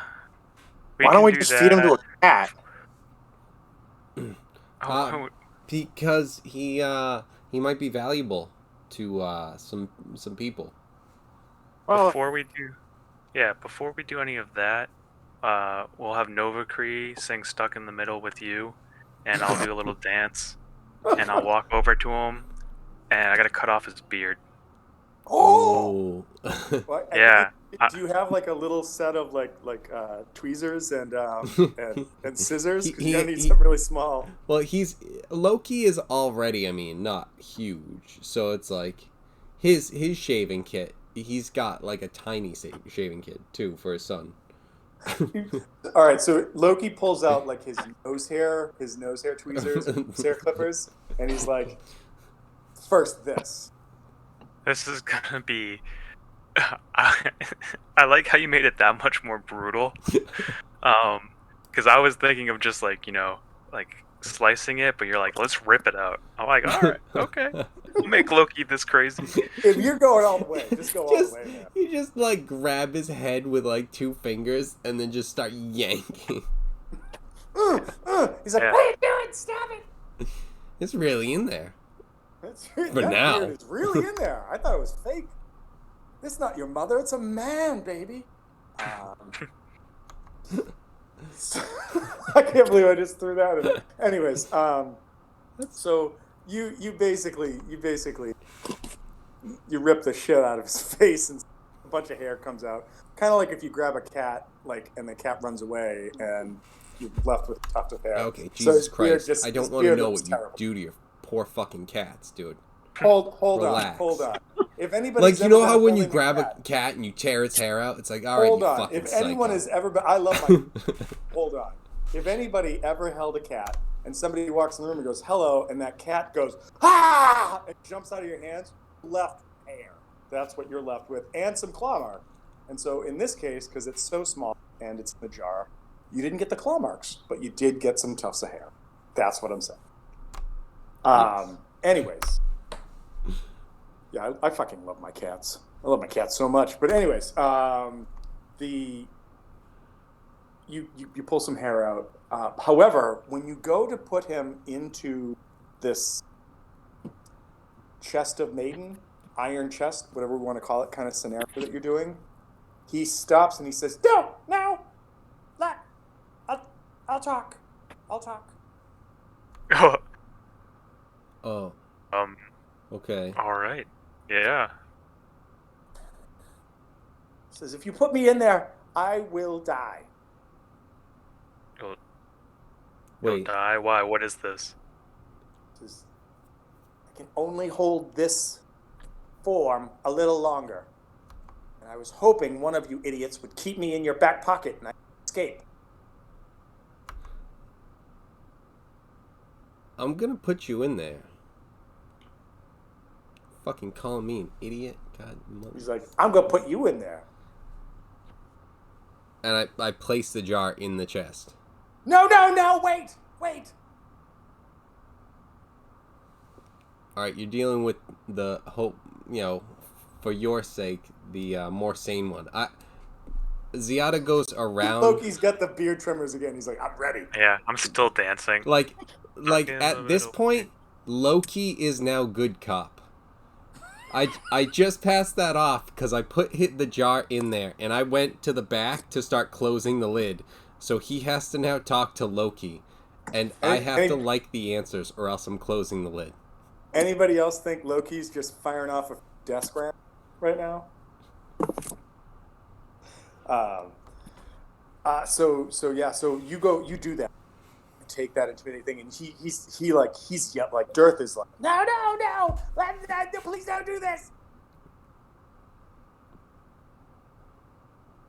What do we need to know? Where are the other two? That's a good start. What? I'm sorry, Chris. It didn't come. What was the question? Where are the other two? There's 4 bedrolls. Open the chest. I'll tell you. Well, the chest is open. It's I'm just, sorry. I thought yeah. you had So closed like he's in the chest, but the top is just kind of like I'm like is it gonna close? Is it gonna close? If your answers suck, yup. He goes. He says. My team was 5 strong. Them went you. It looks like you've dealt with them already.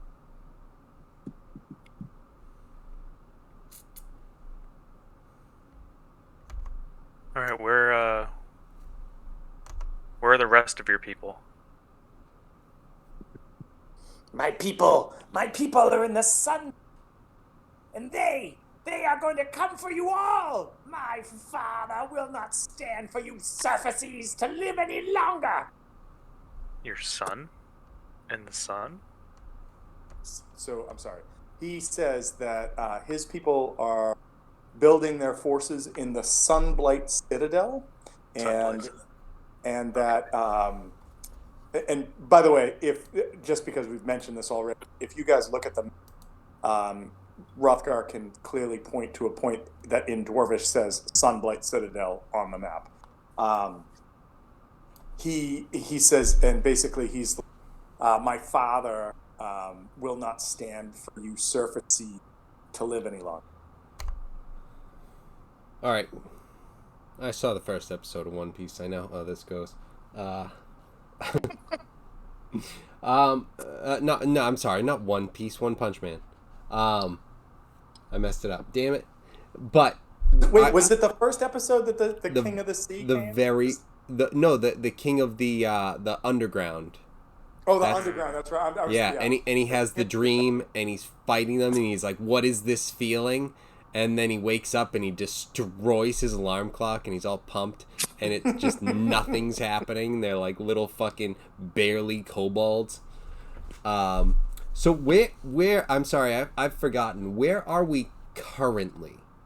You guys are in East Haven right now. Okay, in East Haven. Now, where was the Sunblight Citadel? Since we're seeing it on the map, You know what? relatively. You know what? Let's that's a great point. So let's bring you guys over to the map and East Haven. shit, where is the map? Icewind Dale. Where is the map? Icewind Dale, right here. I just have to open this back up because I don't have more. Yeah. Sure. All right, Sunblight is oh shit. All right, sorry, bounced out there. Sunblight is right here. I'm still seeing the boat. Yeah, you didn't move up. Oh, I didn't drag you guys. Fuck. I had multiple screens open. I could see the mine fucking guy's shit. Didn't do so. Okay, does everybody can see Icewind Dale? Yeah, hold on. Let me fucking zoom way out. Shit. Okay. All right, you guys see the following, or Rothgar to the following. Right here is where it's marked Sunblight. You guys see that? Yeah. All right.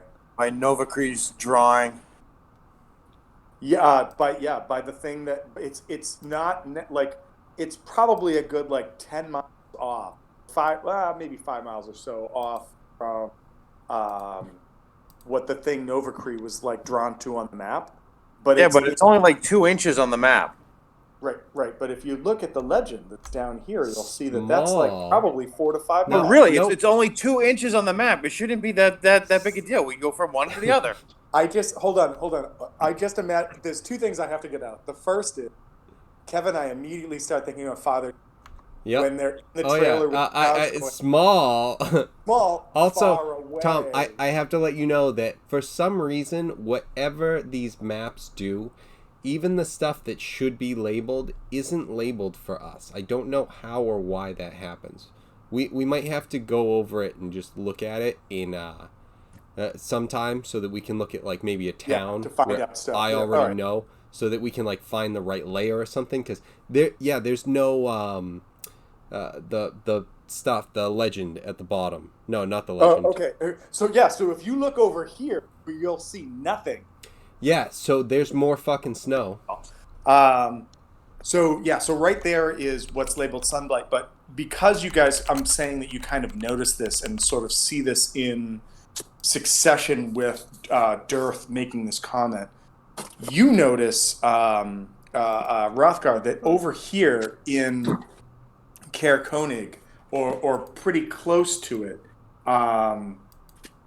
that you see another label that says Nildar's Outpost.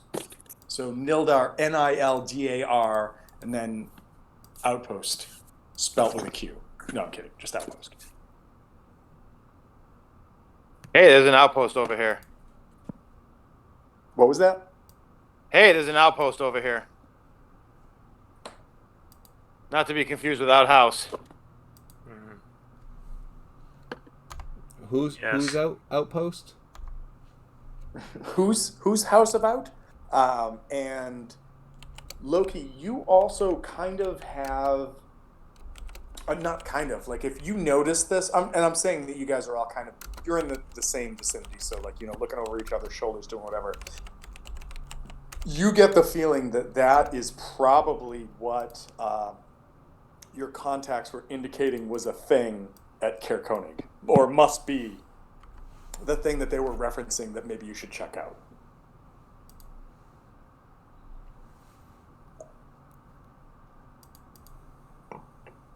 Okay.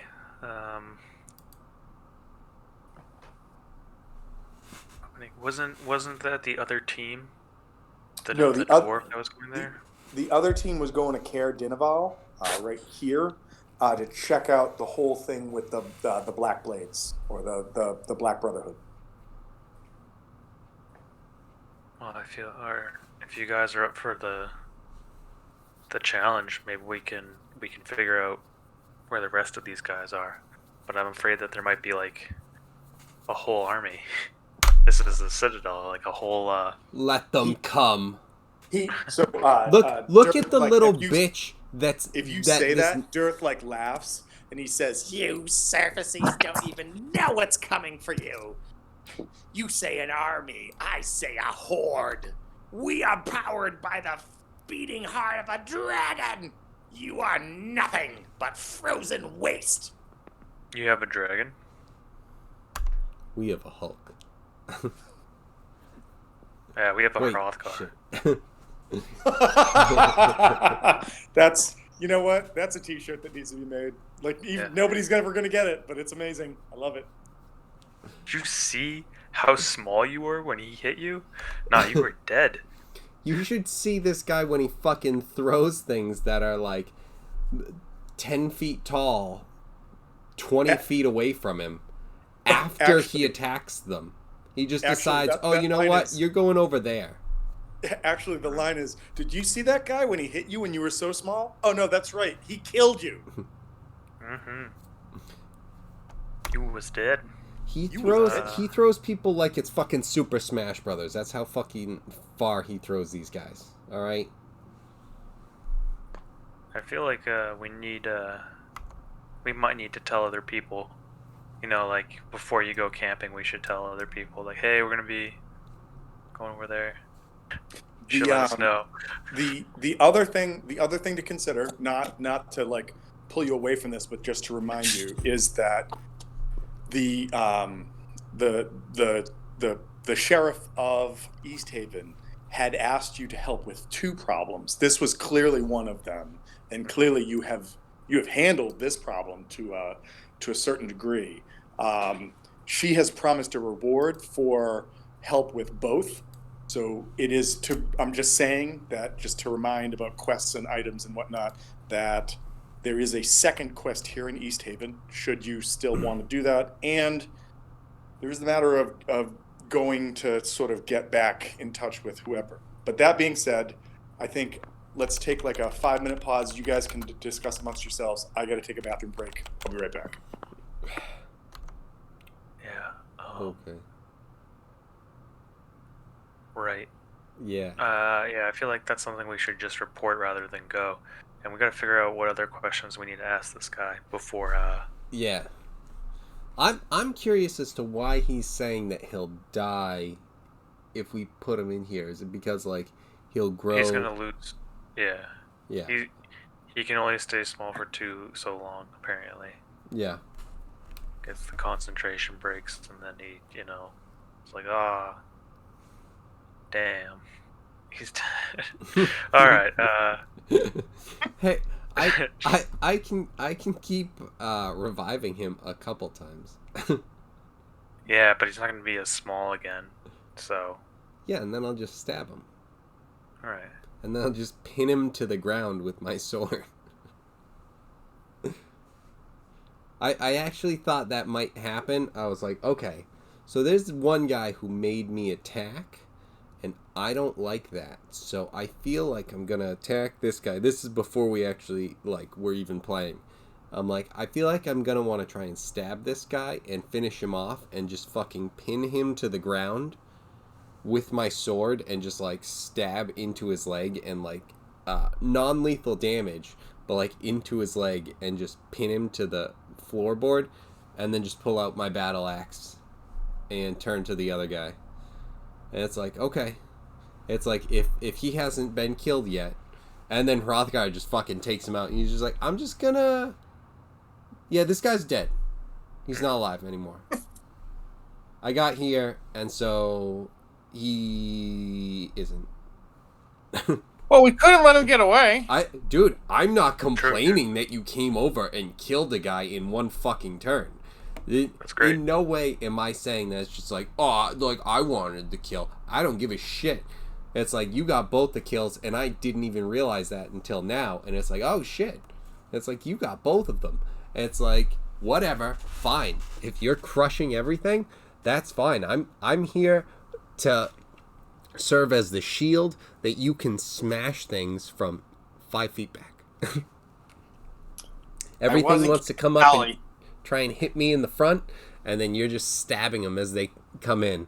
And then they try and hit me, and then they go, wait, we just got stabbed and we didn't even get to hit this chick? This is bullshit.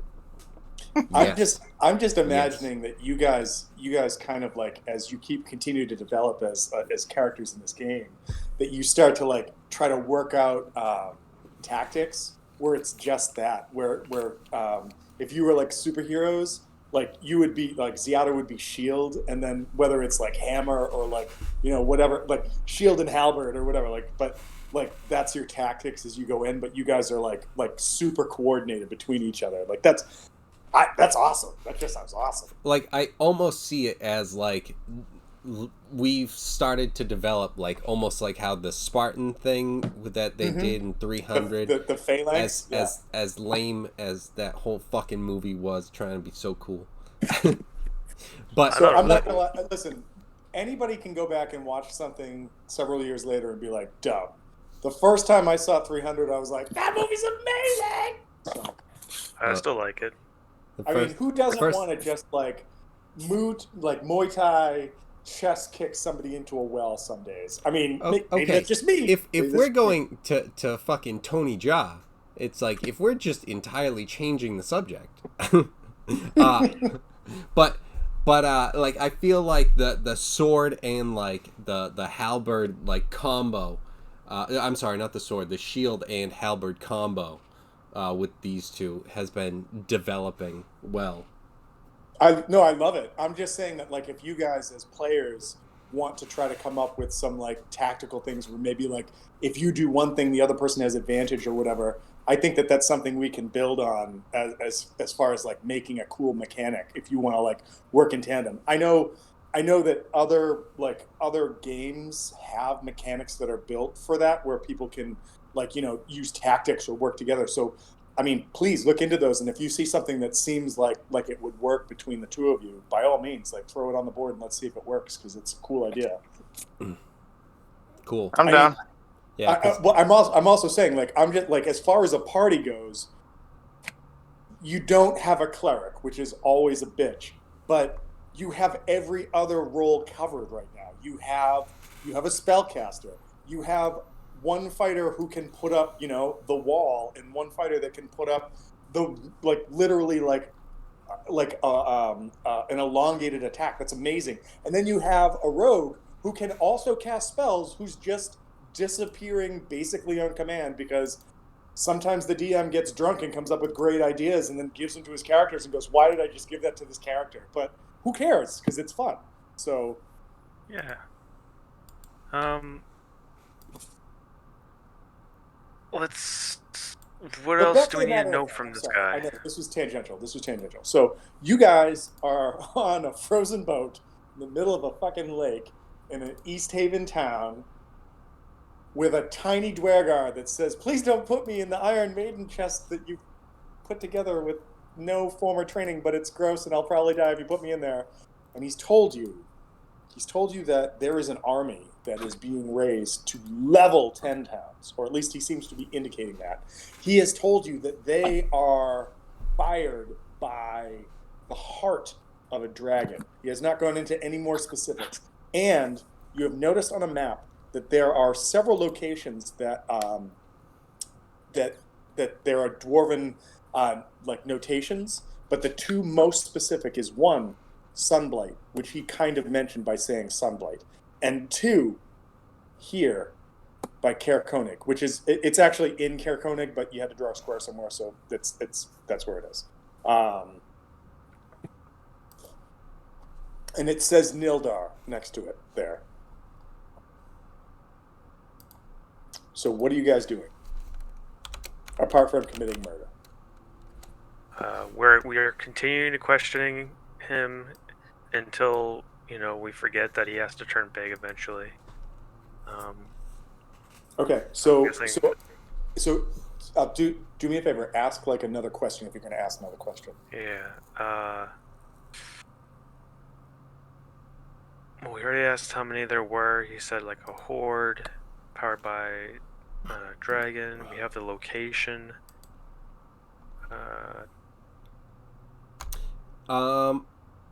Do we want to have Novakri cast Detect Thoughts? She will. Oh yeah. She will give that like to each of us with the mind link. You know, each of them. With an hour. Yes, 110%. Yeah. Okay, so without having to make any rolls or do whatever, Novakri kind of like wisps into the room and like nonchalantly like waves her hands and casts this mind link spell so that he doesn't notice, but she's just like, everyone, just be calm.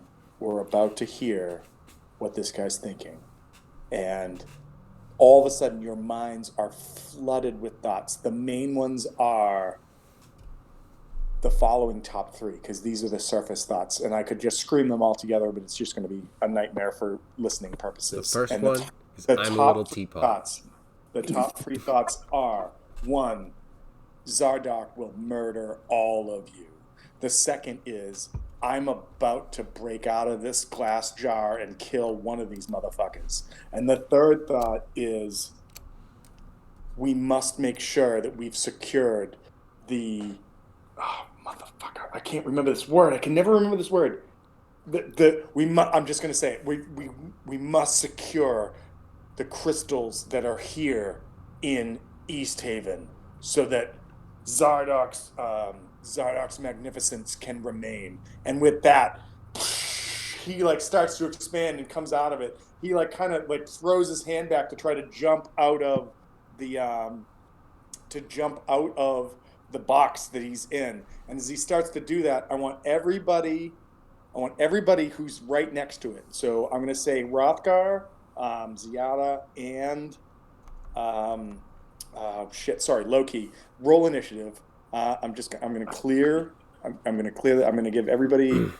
Actually, I'm going to do this. I'm going to do that. Is there any chance that I would be able to close the thing?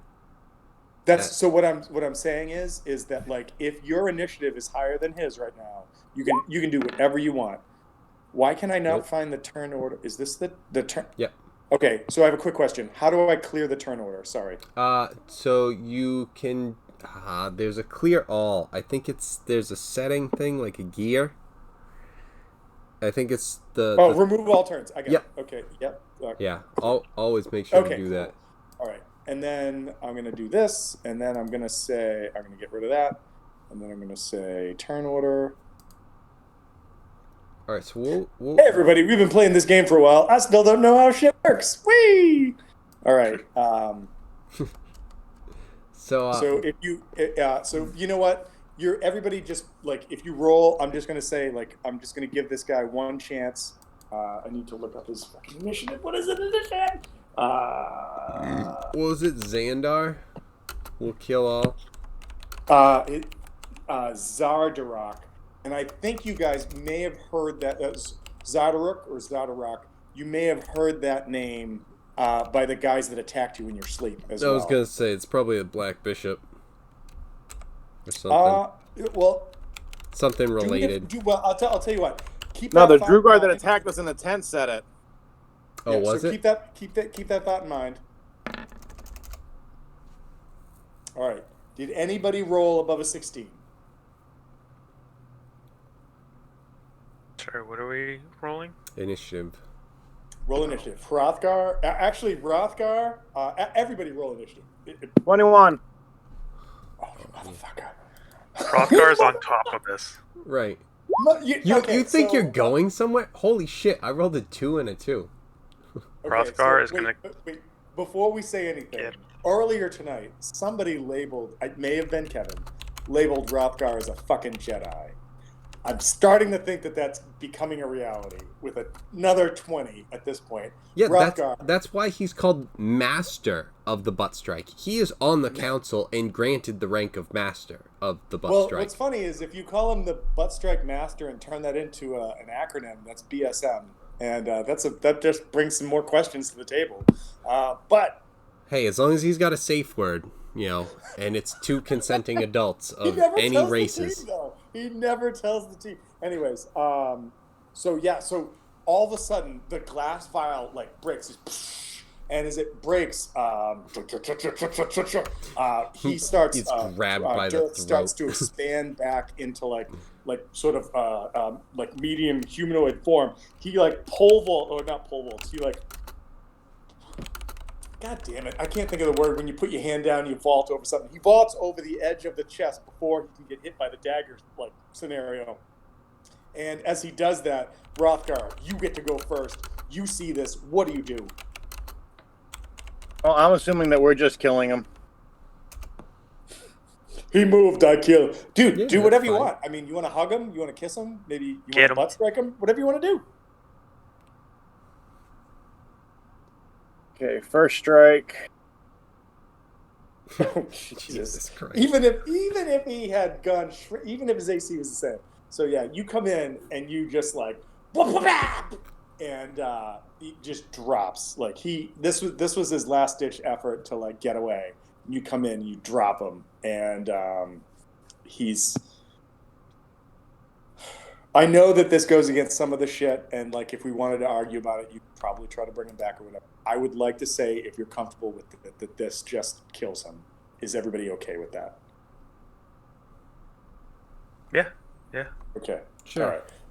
So you come back and like I know that when we did Curse of Strahd, I just said like when somebody dies, they're dead. Don't try to do anything. I really liked this, and it gave a chance for some role playing and some more information to be given out. So I like this as something that can be done. I just didn't want this to be the never ending like boop 1 hit point you're back kind of thing. Like I just wanted to be like okay you're dead. So all right. So with this you come down and you just like crush him, and like his dying breath is like. Sardarok, we'll kill all of you fucking surfaces. And he dies. Yeah, that was the first thought. We already heard that. Bitch. Stab. He was. Damn it, bitch. Stab. Yeah, Stab. you turn it into like an Ides of March, like everyone's just stabbing Caesar, like, it too? But not in like an aggressive way, but just like stabbing just like straight down. Like in just like a don't waste our time. Has anybody seen or is anybody interested in seeing the remake of Murder on the Orient Express that came out like 2 years ago or 3 years ago? The one with Johnny Depp? Yes. I had thought about watching it, but I haven't seen it yet. So I mean, like I grew up watching like the Agatha Christie like masterpiece around PBS stuff, and I love those shows. I thought they were great. I think that they did okay with this, but there's a murder scene that happens. I mean, oh my God, spoiler! There's a murder on the Orient Express that that mimics some of the things that you're saying, and I can't stop thinking about them right now. So, like, if anybody wants to check it out, it might give you a laugh to think of this moment when you see the scene. But, anyways, so you guys take him out, and yeah, so you guys have cleared an issue in this town, and I guess what would you like to do next? Like, do you leave the bodies here? I will say at this point that the decapitated Dwergar, his head has finally shrunk back to normal size. Quick question. This is like the most important thing to clarify. When he turned big, did his beard grow back with him, or was it detached and it's still small? Oh no, it still looks ragged as shit. Like everything you did stayed the same. Okay, well, hold on. I took off his beard when it was small, but did it get big when he got big? No, I'm saying that like I had this idea of like you tearing off bits and pieces, so there were still some like ragged strands and bits on his face, and so like those ragged strands and bits got back to normal size, but like whatever you tore off was still on. So he's got like a Barbie beard right now in his hand, Loki. Oh, No, in that case, yes, that grew big. You have a large beard in your hand, or large bits of beard in your hand. Yes. That's awesome. Dude, All you right, could yeah. you Well, could we have pretend to be a evidence. skinny Talking about the body dwarf. itself. It's just like when the werewolf like dies and turns back to like human instead of being a wolf. That kind of thing. Yeah, with that thing, you could totally go as a skinny dwarf. Might need to plan to do that. First thing to disguise kit. Right. Okay, so I'm gonna say this out loud. I had not considered that, and I think that that's fucking amazing. I love it. I also think that you could do the whole like. Does anybody remember the like? I think it came out in the '70s. The toy like Woolly Willy, where you could bring the pieces of like magnetic bits around on the face to make like eyebrows or a beard or mustache or whatever. Dapper Dan is the one. Yeah, that whatever it turned, whatever Yep. its iterations were. I just imagine that Loki is like running through ideas in his head. He's like, oh, I could have giant like woolly caterpillar eyebrows, or I could have mutton chops, or I could have a beard, or I could do yes. Okay, so You talk about death scenes that you remember. This is the one that stands out for me. okay, so here's the thing. Loki, I think you already have a disguise kit. Because my first character had a disguise kit. Oh yeah, I do. And that's gotta be something. Like, that's one of those things where it's like, normally it would just be like, yeah, we like aren't really paying attention to that, but that's one of those things where it's like, no, like looking at it, you definitely would have grabbed that. Yeah, Like, I have one. live on. And Keep there's the memory. now a beard on top of it. As when I open it, that's the first thing I see. It's like First thing is like the Rip Van Winkle beard, you know, like that comes down in a triangle, comes up, hooks over the ears. I'll make it into that slowly when I have time. I also for just noticed easy that, access of dwarfness. I also just noticed that Rothgar updated his title, and I'm not complaining about it, but I can't wait for that to fail so I can be like, maybe he's not a Jedi Master. Anyways, so I can't what do wait you until guys- he gets a halberd that has just like a lightsaber end. Oh man, what were they called? What's Chris? What are the weapons in Warhammer 40K called? Like was it the power axe or something?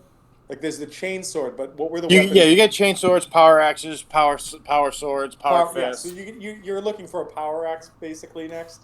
Yeah. Suddenly this game is becoming a game of riffs, but okay, cool.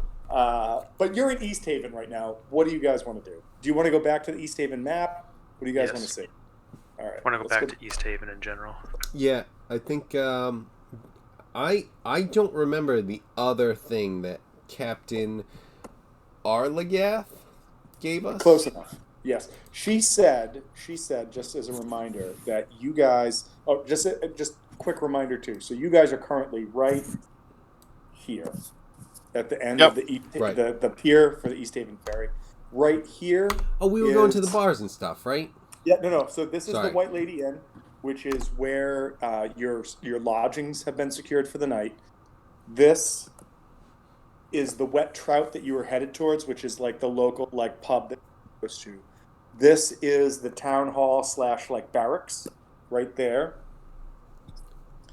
And that's that's basically everything that you've learned that you know about so far. Excuse me. I mean, it's on the map, so you'd know too that this is the town hall, right there. But it's on the map, so you'd clearly know where that is.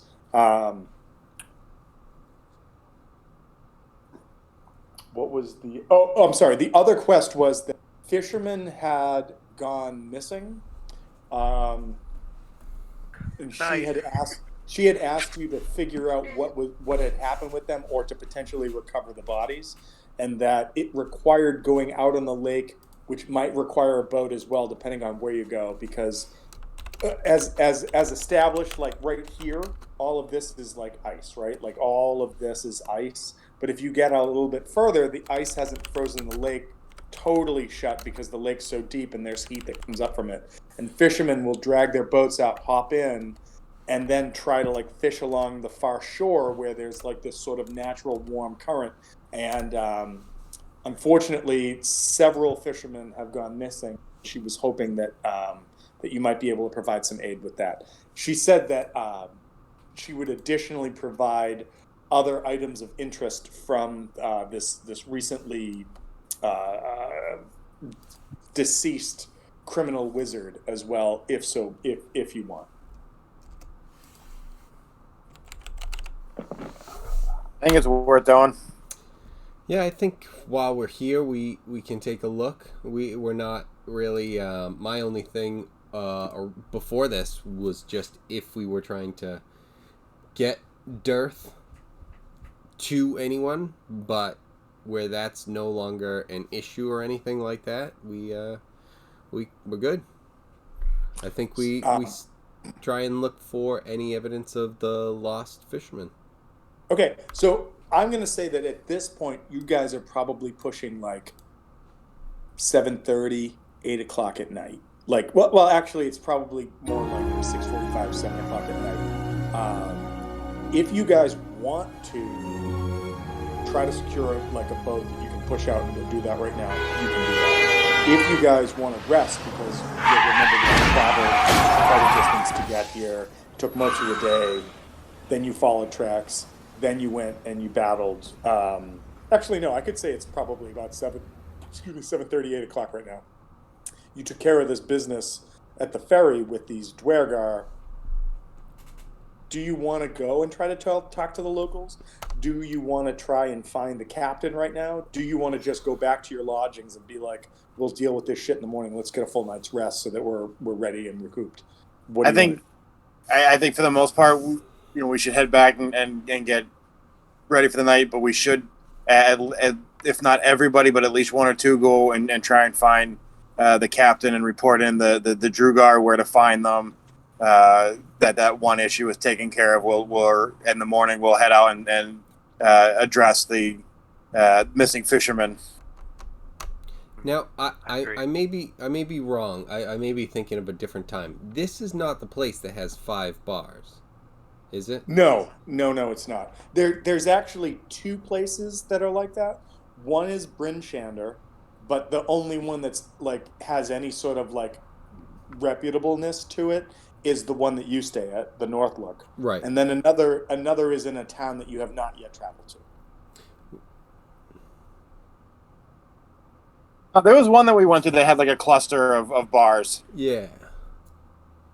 So I'm sorry. When you said 5, I was thinking one thing. Yes. So like, there's actually no. Maybe it was Dugan's Hole.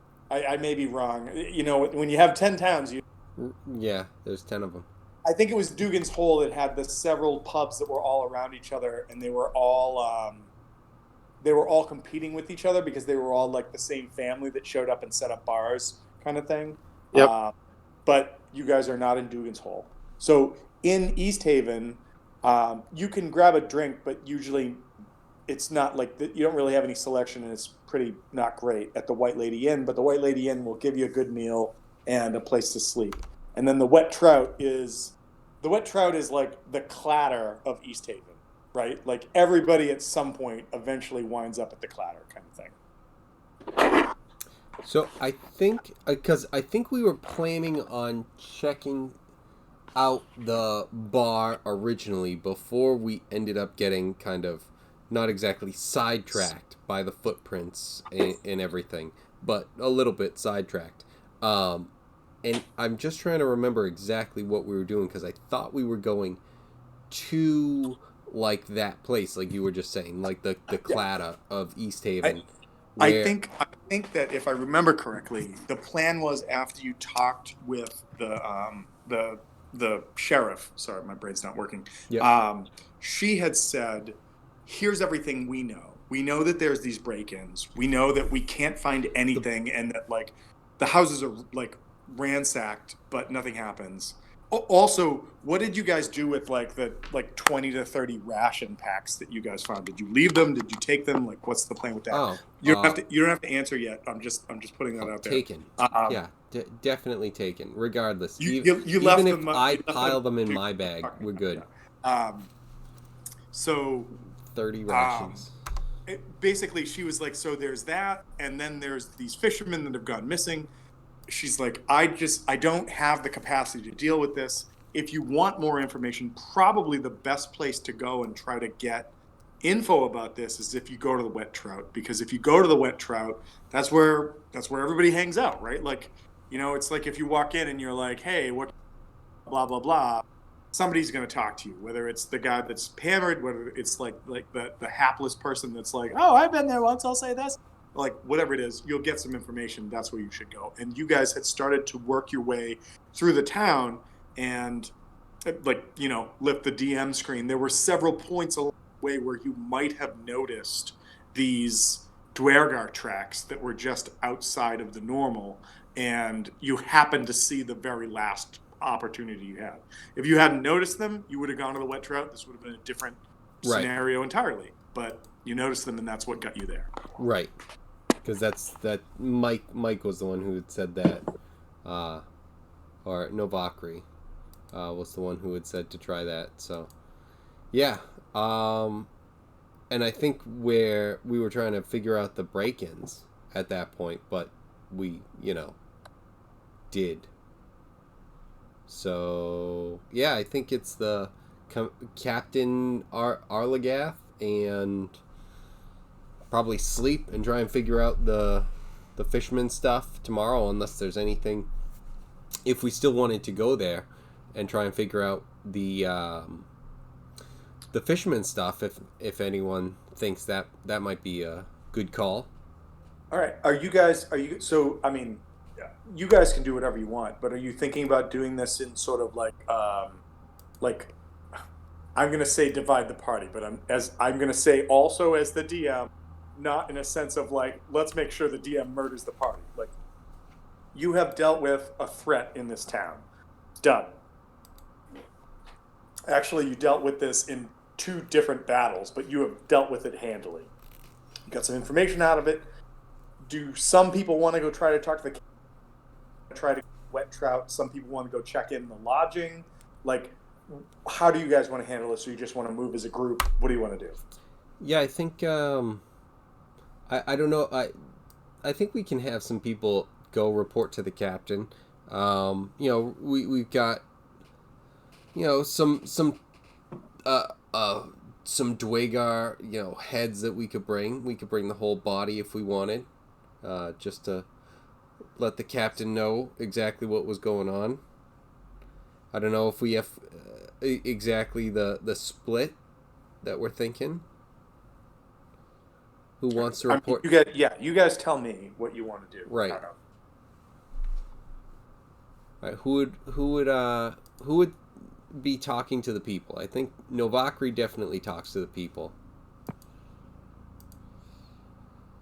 Sorry, I had to run. The people. We've got some charismatic people in the group. I mean, we're starting to learn that Hrothgar is a ladies' man, or at least towards like very overt and over the top ladies go. He's a ladies' man. I do have to say, if they don't take no for an answer. Oh, I do have to say that, like, I was thinking about what you said last week, Kevin. Do I make all the women in their games that overt? And I was like, no, only when players have characters that makes sense to me for. That's all. Like, when you have fucking Lucas playing a fucking fighter, that's the only way I see. I don't know what your determination of like deserves to receive that is, but okay. I was just like, I'm thinking about it. I'm like, Hrothgar, like, yeah, I mean, you get it. I feel like if somebody looked at Hrothgar, batted like eyelashes, or was like, woohoo, he'd be like, what a fucking wuss. What are they doing? Like, I don't know. Maybe I'm misreading your character. I don't know. But that's why I came up with what I did. So, anyways. Tall, strong, like, I feel like it's off-tank. Off-tank is the ones that Tom decides are women love ass. Are you well, I mean, are you the I main also feel that target that's not and like untrue. trying I to feel take the there's some damage? truth. Yes. Yeah, oh, then not you. Ugh. No, the other one in the front. The I rogue? do. Ugh, no, the I do off like to think tank. about that in the opposite way, though. Like some, like, because I mean, listen, there's a variety of interests across the plains. So maybe there is somebody who's just like, oh man, I'm like a warrior, but that squishy spellcaster looks amazing. Like, who knows? Who knows? Oh, absolutely. Depending on, what the thing is. I didn't know there was a stereotype of women who loved off tank ass. Just and just like that's like it categories. I'm not kink shaming. I'm just saying I did not Or know that was even a category. Like when you what's sort by interesting is, category, you know what website I'm on right now. yeah. When you sort by category and then you're just like, Well, wait, what's that? And you click on it and you go, oh, no, I'm gonna go to my usual. Oh my god, no, my god, no, not that. Nope. too I much. just learned Well, something and I wish I didn't. it's funny. It's funny. Like for everybody that didn't do Strahd, and Chris, that's only you right now. What the fuck was I In just that saying? game, the character that fell in love with Spider, it was this weird, like very physical romance that happened between them. That is the she's nicest way of saying literally, it. she's literally written like that. Like that's like the book says. She is aggressive. She is domineering. She doesn't take no for an answer. And it just like Lucas's character, they just meshed. I was when Lucas like No. started hitting on her, I was like, No, Oh, not at all. well, if that's what you are saying, then that's great, but that's not the issue. That was I thought wasn't that the one that was Esmeralda with that. I don't remember the name of the lady that raped Archon, but if charges had been brought up, I probably would have remembered the trial number. So I could have looked it up. wait, I'm not gonna lie to you. I do not remember the woman that Archon hooked up with. I don't remember this at all. Hooked up with is God, that's that's a putting way it of honest. saying it. It was one side. I was an 8-foot tall monk, and she took advantage. Wait a minute. When did this happen? When did this happen? I want to remember. Right before the battle. Oh my I God, think that's you right. I think you Oh, raped dude. Archon when he rolled a 20 not to get raped. A nat 20. Yes, and it still happened. You're like, well, she rolled a nat 22, so it's happening. And it was It's like, oh, okay. Oh my God! We're about to save this realm, and I don't think Archon's gonna want to. I'm sorry. Oh, You should be. Sorry about At that. least. Well, actually, you know what? Sorry is where you're like, yeah, I feel bad, you feel bad, but I don't know if it's kind of thing. Oh shit. Sorry. I can't And wait. Strahd's wife liked me, but at least she kept it to herself. Well, yeah, his bride to be, right? Well, I mean, I don't just know have if say kept that it one to of- herself is the right way to say that, but I see what you're trying to say. Well, hands off in Right. comparison. I don't know. She was she let everyone know, but she respected you. She was like what's his name? The northerner from Game of Thrones there. Who respected the tall lady and just, backed off. It's like everyone knows. But all right, if she's not in, all right, that's fine.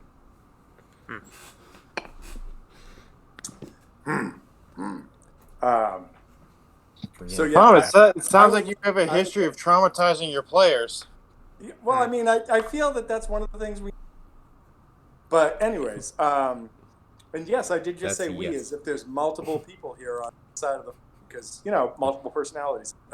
But as much as I want to continue talking about that campaign, we are in this campaign. So you guys tell me what you want to do in East Haven.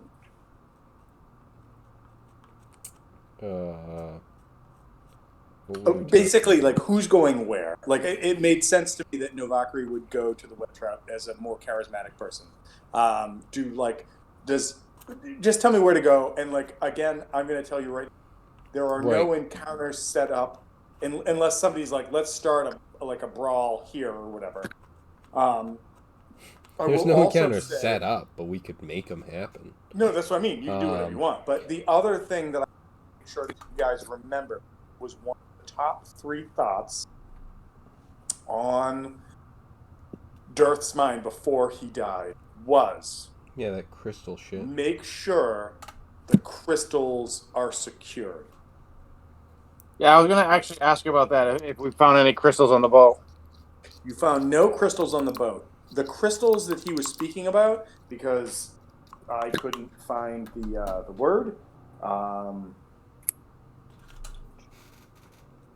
The word is chardolin, and you guys have heard that term a couple times, I think, at this point. And chardolin is this. In fact, I think somebody rolled a check to have knowledge about it. But chardolin is Let's say a it was crystal Mike. substance. But it's a Is it crystal what substance? Go ahead, sorry.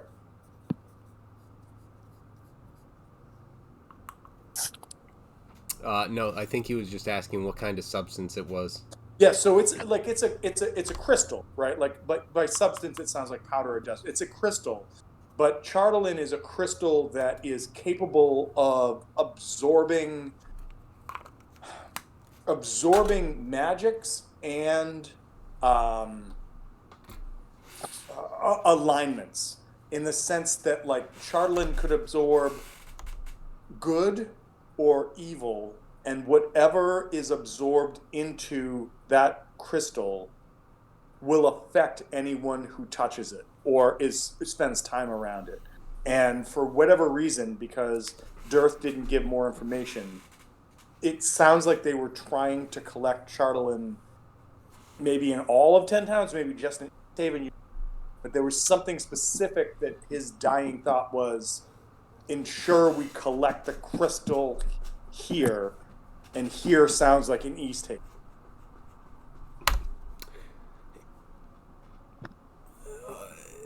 Very interesting.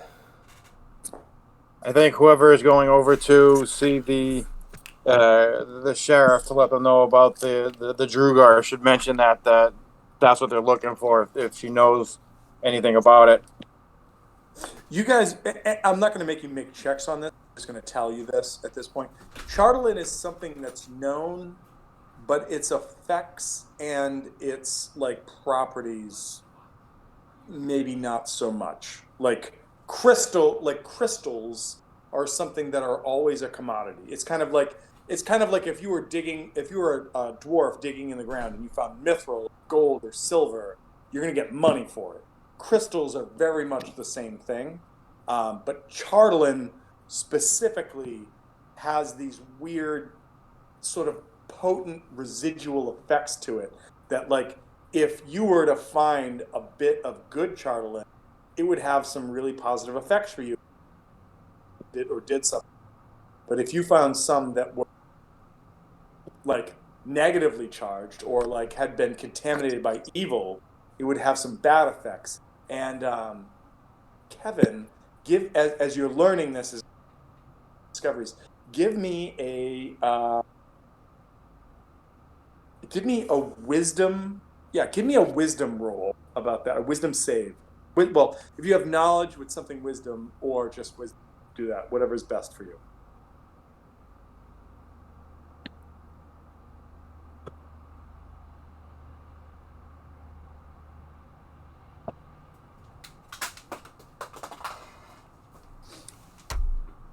Also, you're muted if you're talking. Sorry, I ran away. What am I looking for? So I'd like you to make a wisdom check, but if you have a wisdom check that you want to like, that could give you a better bonus than just a wisdom save, do it. Basically, it's to recall some information about like something that would be related, maybe survival or whatever, like that kind of thing. No, it's just gonna be straight up regular 17. More than enough to know that this makes you think that when the spirit in the cave talked to you about what the bear tribe, was suffering, this is potentially what that is. Maybe the bear tribe has been exposing themselves to like evilly charged or like evil charged Charlatan, and that's what's causing the bear tribe to sort of like turn against themselves, become very aggressive, do whatever, and maybe this has some tie-in to all of the shit that's going on. Well, then that's easy. Just tell them to stop exposing themselves. Well, so because you said that, maybe you should make a intelligence check, and maybe you know more about it. Yeah, the non-brightest guy in the room is going to make an intelligence check. Listen, you're a goddamn Jedi. You've been doing awesome. Believe in yourself.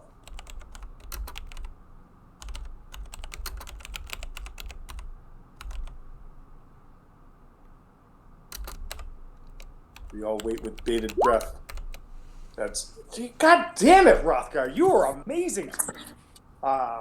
So with a 15, you, like, whether it's knowledge you've heard, maybe you kind of put pieces together, whatever it is, maybe when people are exposed to the nature of Charlatan that has been corrupted or tainted in some way, that it thereby taints or corrupts them.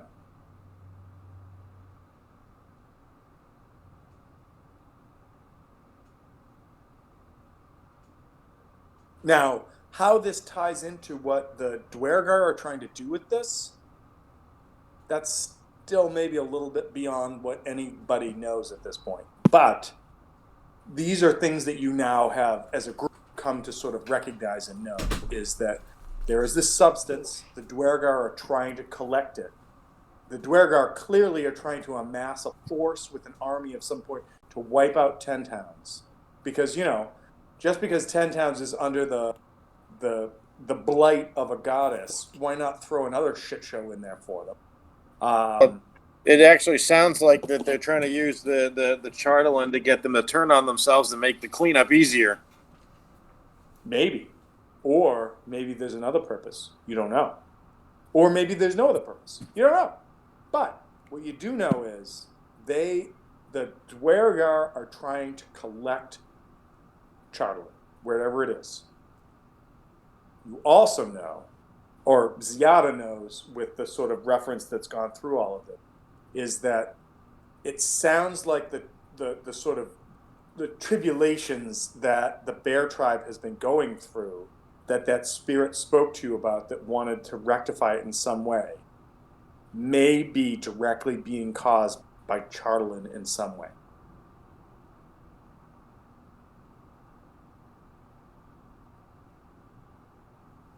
Now, we've probably got about 10 minutes left before we hit the 30 mark. I want to wrap up anything else that you guys want to do before next session so we can just jump in.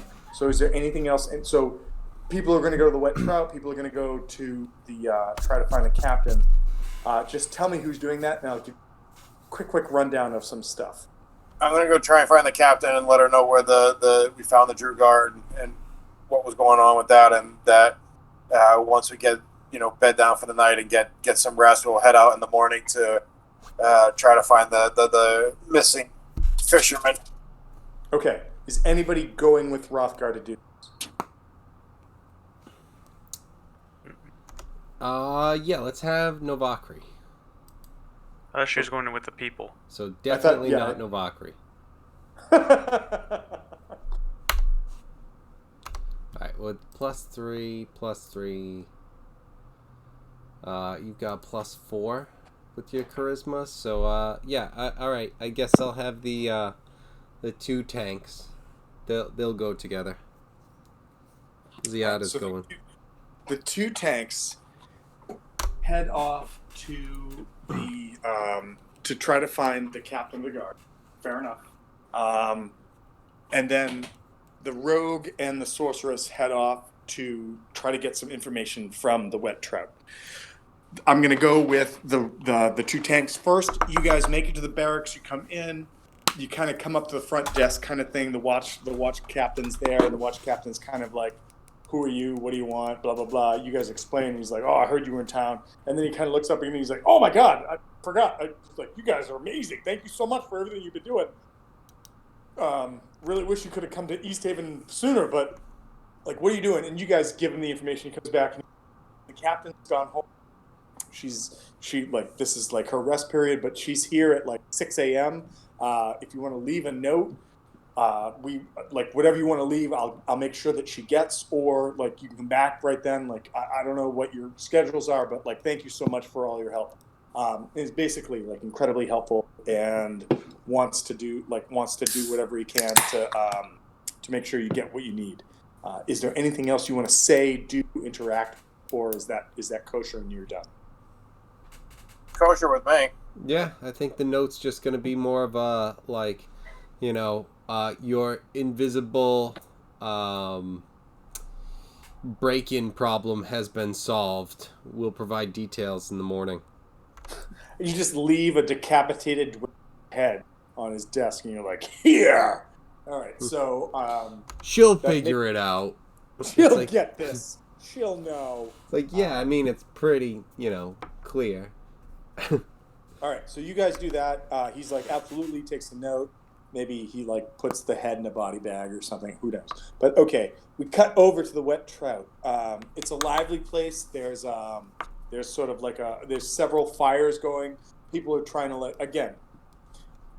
I keep not mentioning it because it sucks sometimes to be constantly reminded about the suck of something. But like, you guys are constantly in a shitty place. Like 10 towns under the like overbearing cold of Oral is terrible.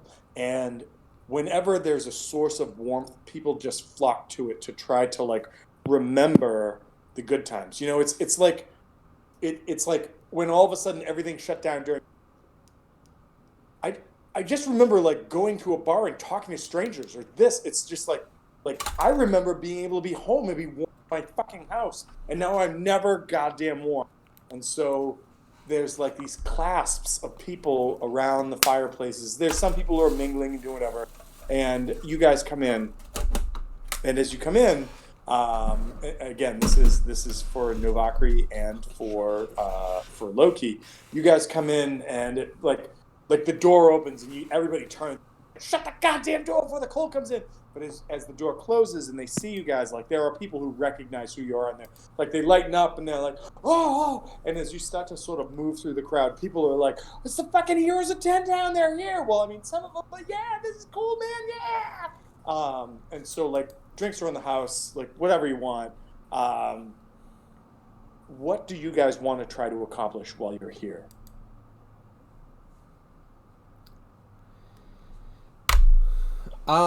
Just see if there's anyone that might know any extra information about the missing fisherman. Okay, and Loki, just because you're here too, is there anything that you add to that, take away from it? I have something separate, more shopping based wise of items I'm looking for, but yeah. All right, so let's tackle item 1 first, and then we'll get to that. So you ask around, and basically fishermen that are missing were kind of like local daredevils and risk takers, but they had made a living doing that by like since the sort of like eternal rime had set in, where they would go out and they would brave the ice itself or along like the sort of craggy icy shores, and they'd come back. But they weren't the only ones. Like there were many people in the community that would do that because that was a better way to make more money, so that come home, maybe buy more firewood, buy more beer, or whatever it is that keeps you warm at night, kind of thing. But what the local tradition is that like people would come into the Wet Trout or wherever, and they would buy bottles of ale, and frequently what you would end up finding is like a trail of like just sort of discarded bottles of ale on the ice, and you'd find a body or you'd find as they it kind of thing. And so whether that will help you in your search or not, that's what you hear. But what you do hear is that the 4 or 5 people missing most recently were good, brave, solid fishermen that like had been doing this for some time and had sort of like made their mark. Kind of like when you watch Deadliest Catch, right? Like back at the beginning of Deadliest Catch, there was like the seasoned ships, and then there were the people that were like, we hired a crew of newbies, and somebody gets killed by like a fucking lobster, like a lobster thing or whatever. These are people that have been doing this for a while. They're like, yeah, we wear safety hats. Oh, Kevin, right back to the beginning again. But that's what you hear, is that these people knew what they were doing. They went out there, they've been doing it for a while. But the other thing that you hear is normally, in order to sort of battle the cold and keep their sort of their will and their sort of constitution strong, they'd go out there with like copious bottles of ale, just like an ice fisherman, and just drink and drink and drink and drink, and come home with their catch, kind of. But that's what you get from that. Loki, you're in a place that's not really like a vendor, like it's not really like a bazaar or whatever. What is it that you're looking for? And maybe it's here. I'll tell you. A brass brazier. So specifically brass, or just something you can burn things in? Specifically brass. And where I'd be able to find it, if I can find it in this town, if I can wait till morning to get it, but I need that specifically. Okay, so you ask around, and you I stumbled and you eventually find. Yeah, no, I'm not going to make you roll for it. You're with the sort of like repute that you guys have, and the fact that you've already done it in this town, even though they don't know it. Say that you easily find somebody that's like, oh yeah, there's like a carry on block C or whatever, and they should have something like that for you, or something that'll work. And so there is a location that, like, after a night's rest, you could go to and obtain said item. Like a church or something?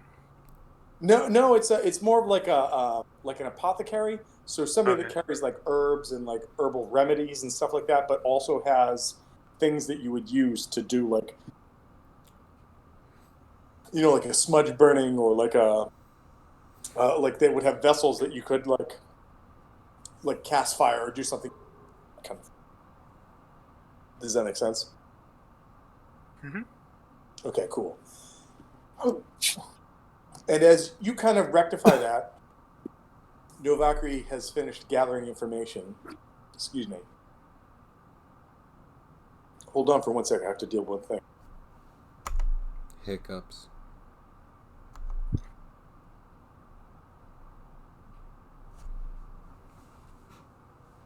I didn't want to subject you to the sound. So, yeah, that's fine. Yeah, no, thanks, buddy. I'll get that in a minute. Anyways, so as you guys finish up what you were doing, there, you hear like kind of like a brief silence, and then like a patter of people getting excited, and then the striking of corded instruments, and a song starts to play. And as it starts to play, and everybody's sort of like, yay! That's where we're going to pick up next week.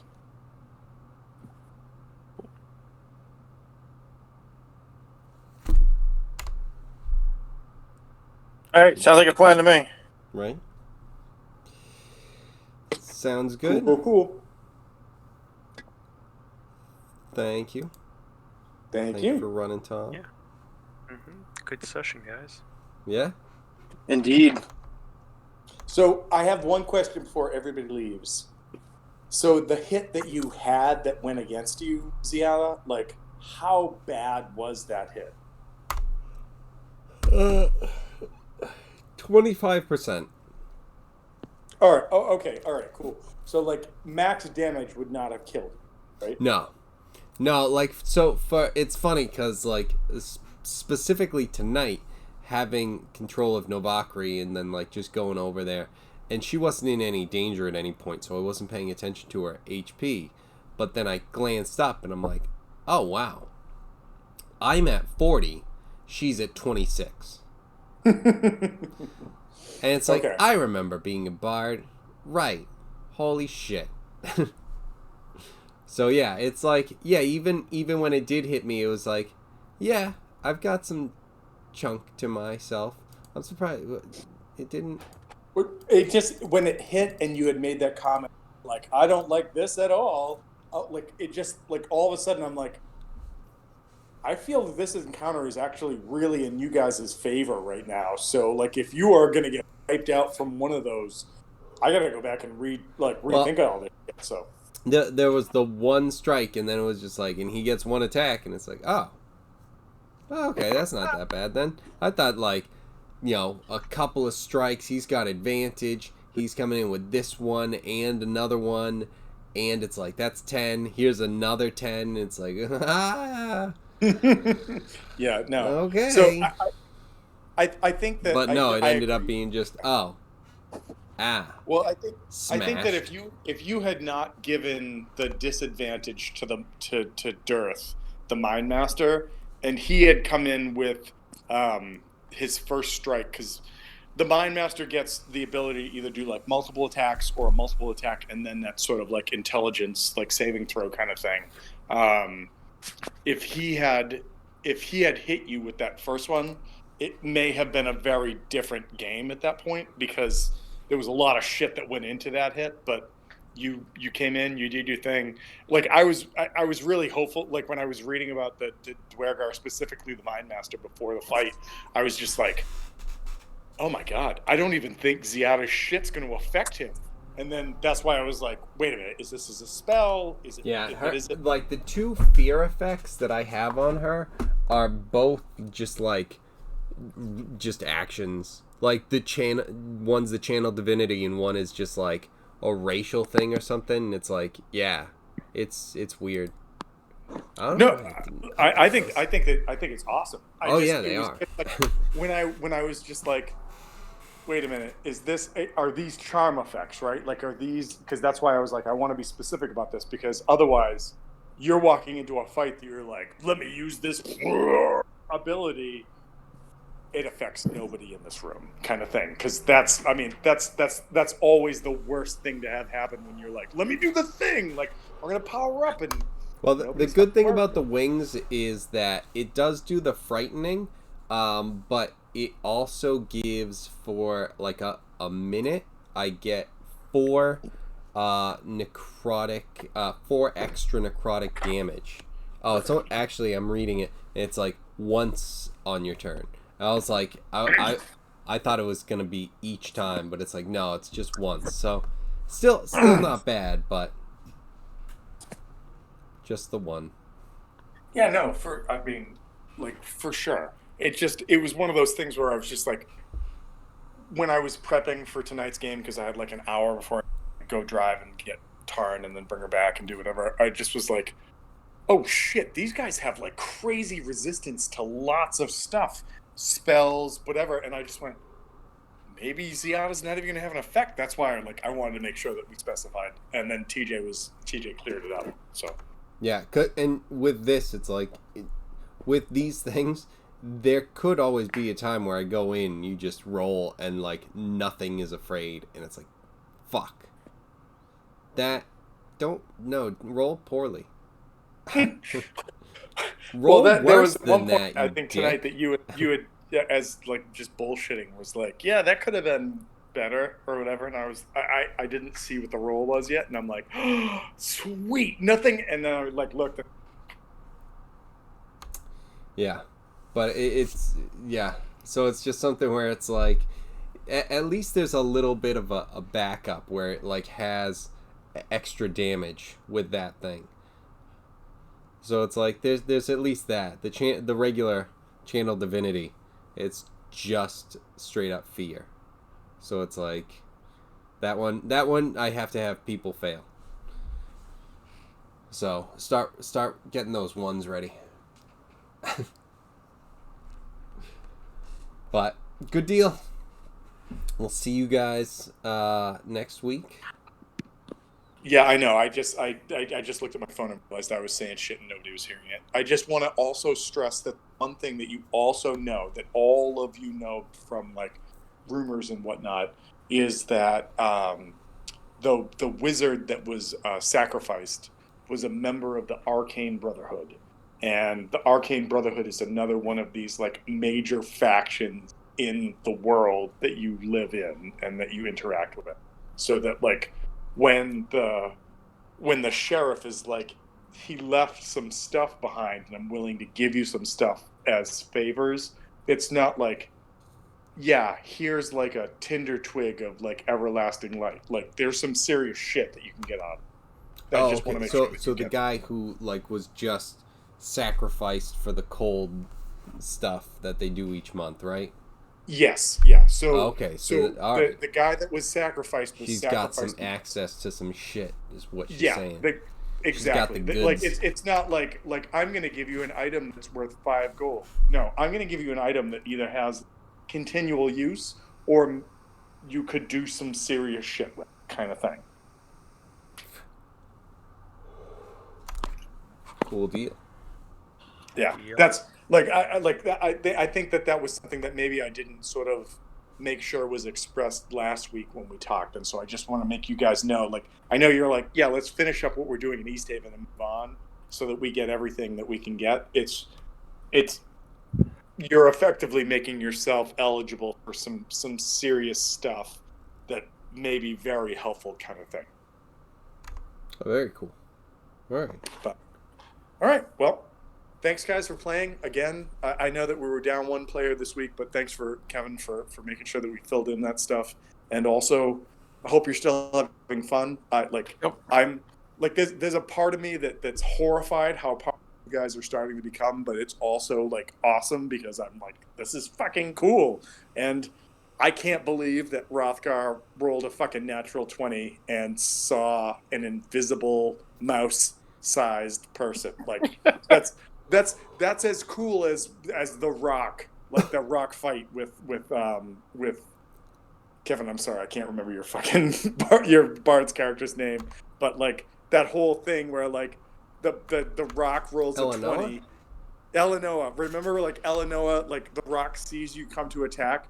And you're like, I'm invisible, and then the Rock rolls another natural 20 to see your footprints in the sand, and I'm like, God damn, that's fucking amazing! Like, that's the opposite of the situation. One's amazing for the party, one's amazing on the other side. Right, that's but okay. Both are good. Eleanor always had a fucking trick up her sleeve, so. So yeah, no doubt, man. I mean, that was your whole fucking thing. It was like, I have a plan. That was when I revealed Misty Step that I had that spell. And I was like, you fucking son of a. That's awesome. So that was when it was just like, don't worry, I can run fast too, and I've got a backup.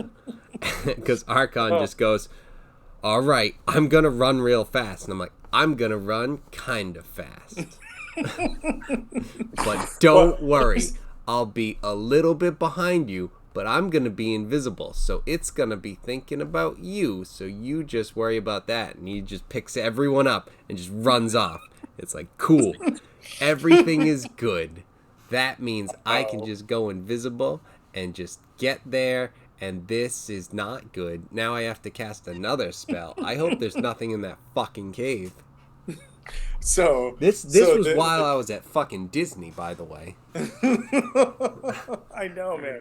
Oh, dude, there were so many moments during that game that I was like, I was in California in a hotel room. I was in Georgia in a hotel room. I was in South Carolina being like, I can't pull up the fucking maps. We're all gonna theater of mind this right now. Like, the only thing about that game that I was bummed out about was that the finale, like, happened, and then the end of the finale took like a month to make happen. But, right. but that being said, again, I know that some character deaths have happened, but I think that just like, I mean, it's the reality of this game. I literally was reading online the other day that there's a whole Discord channel of DMs talking about how many characters have died in this game running it. So like, it's not like, it is not unusual because there's not like it's not like a build. It's just like, here's a sandbox, choose what you want to do. And if you choose the wrong thing and you walk into it, you're going to fucking die. Like, that's just how it is. It's just, so, you know, a flip of the coin, roll the die, where it's like, oh, well, actually this is level 4 and you're, you know, not. Yeah. Well, I mean, that's Yeah.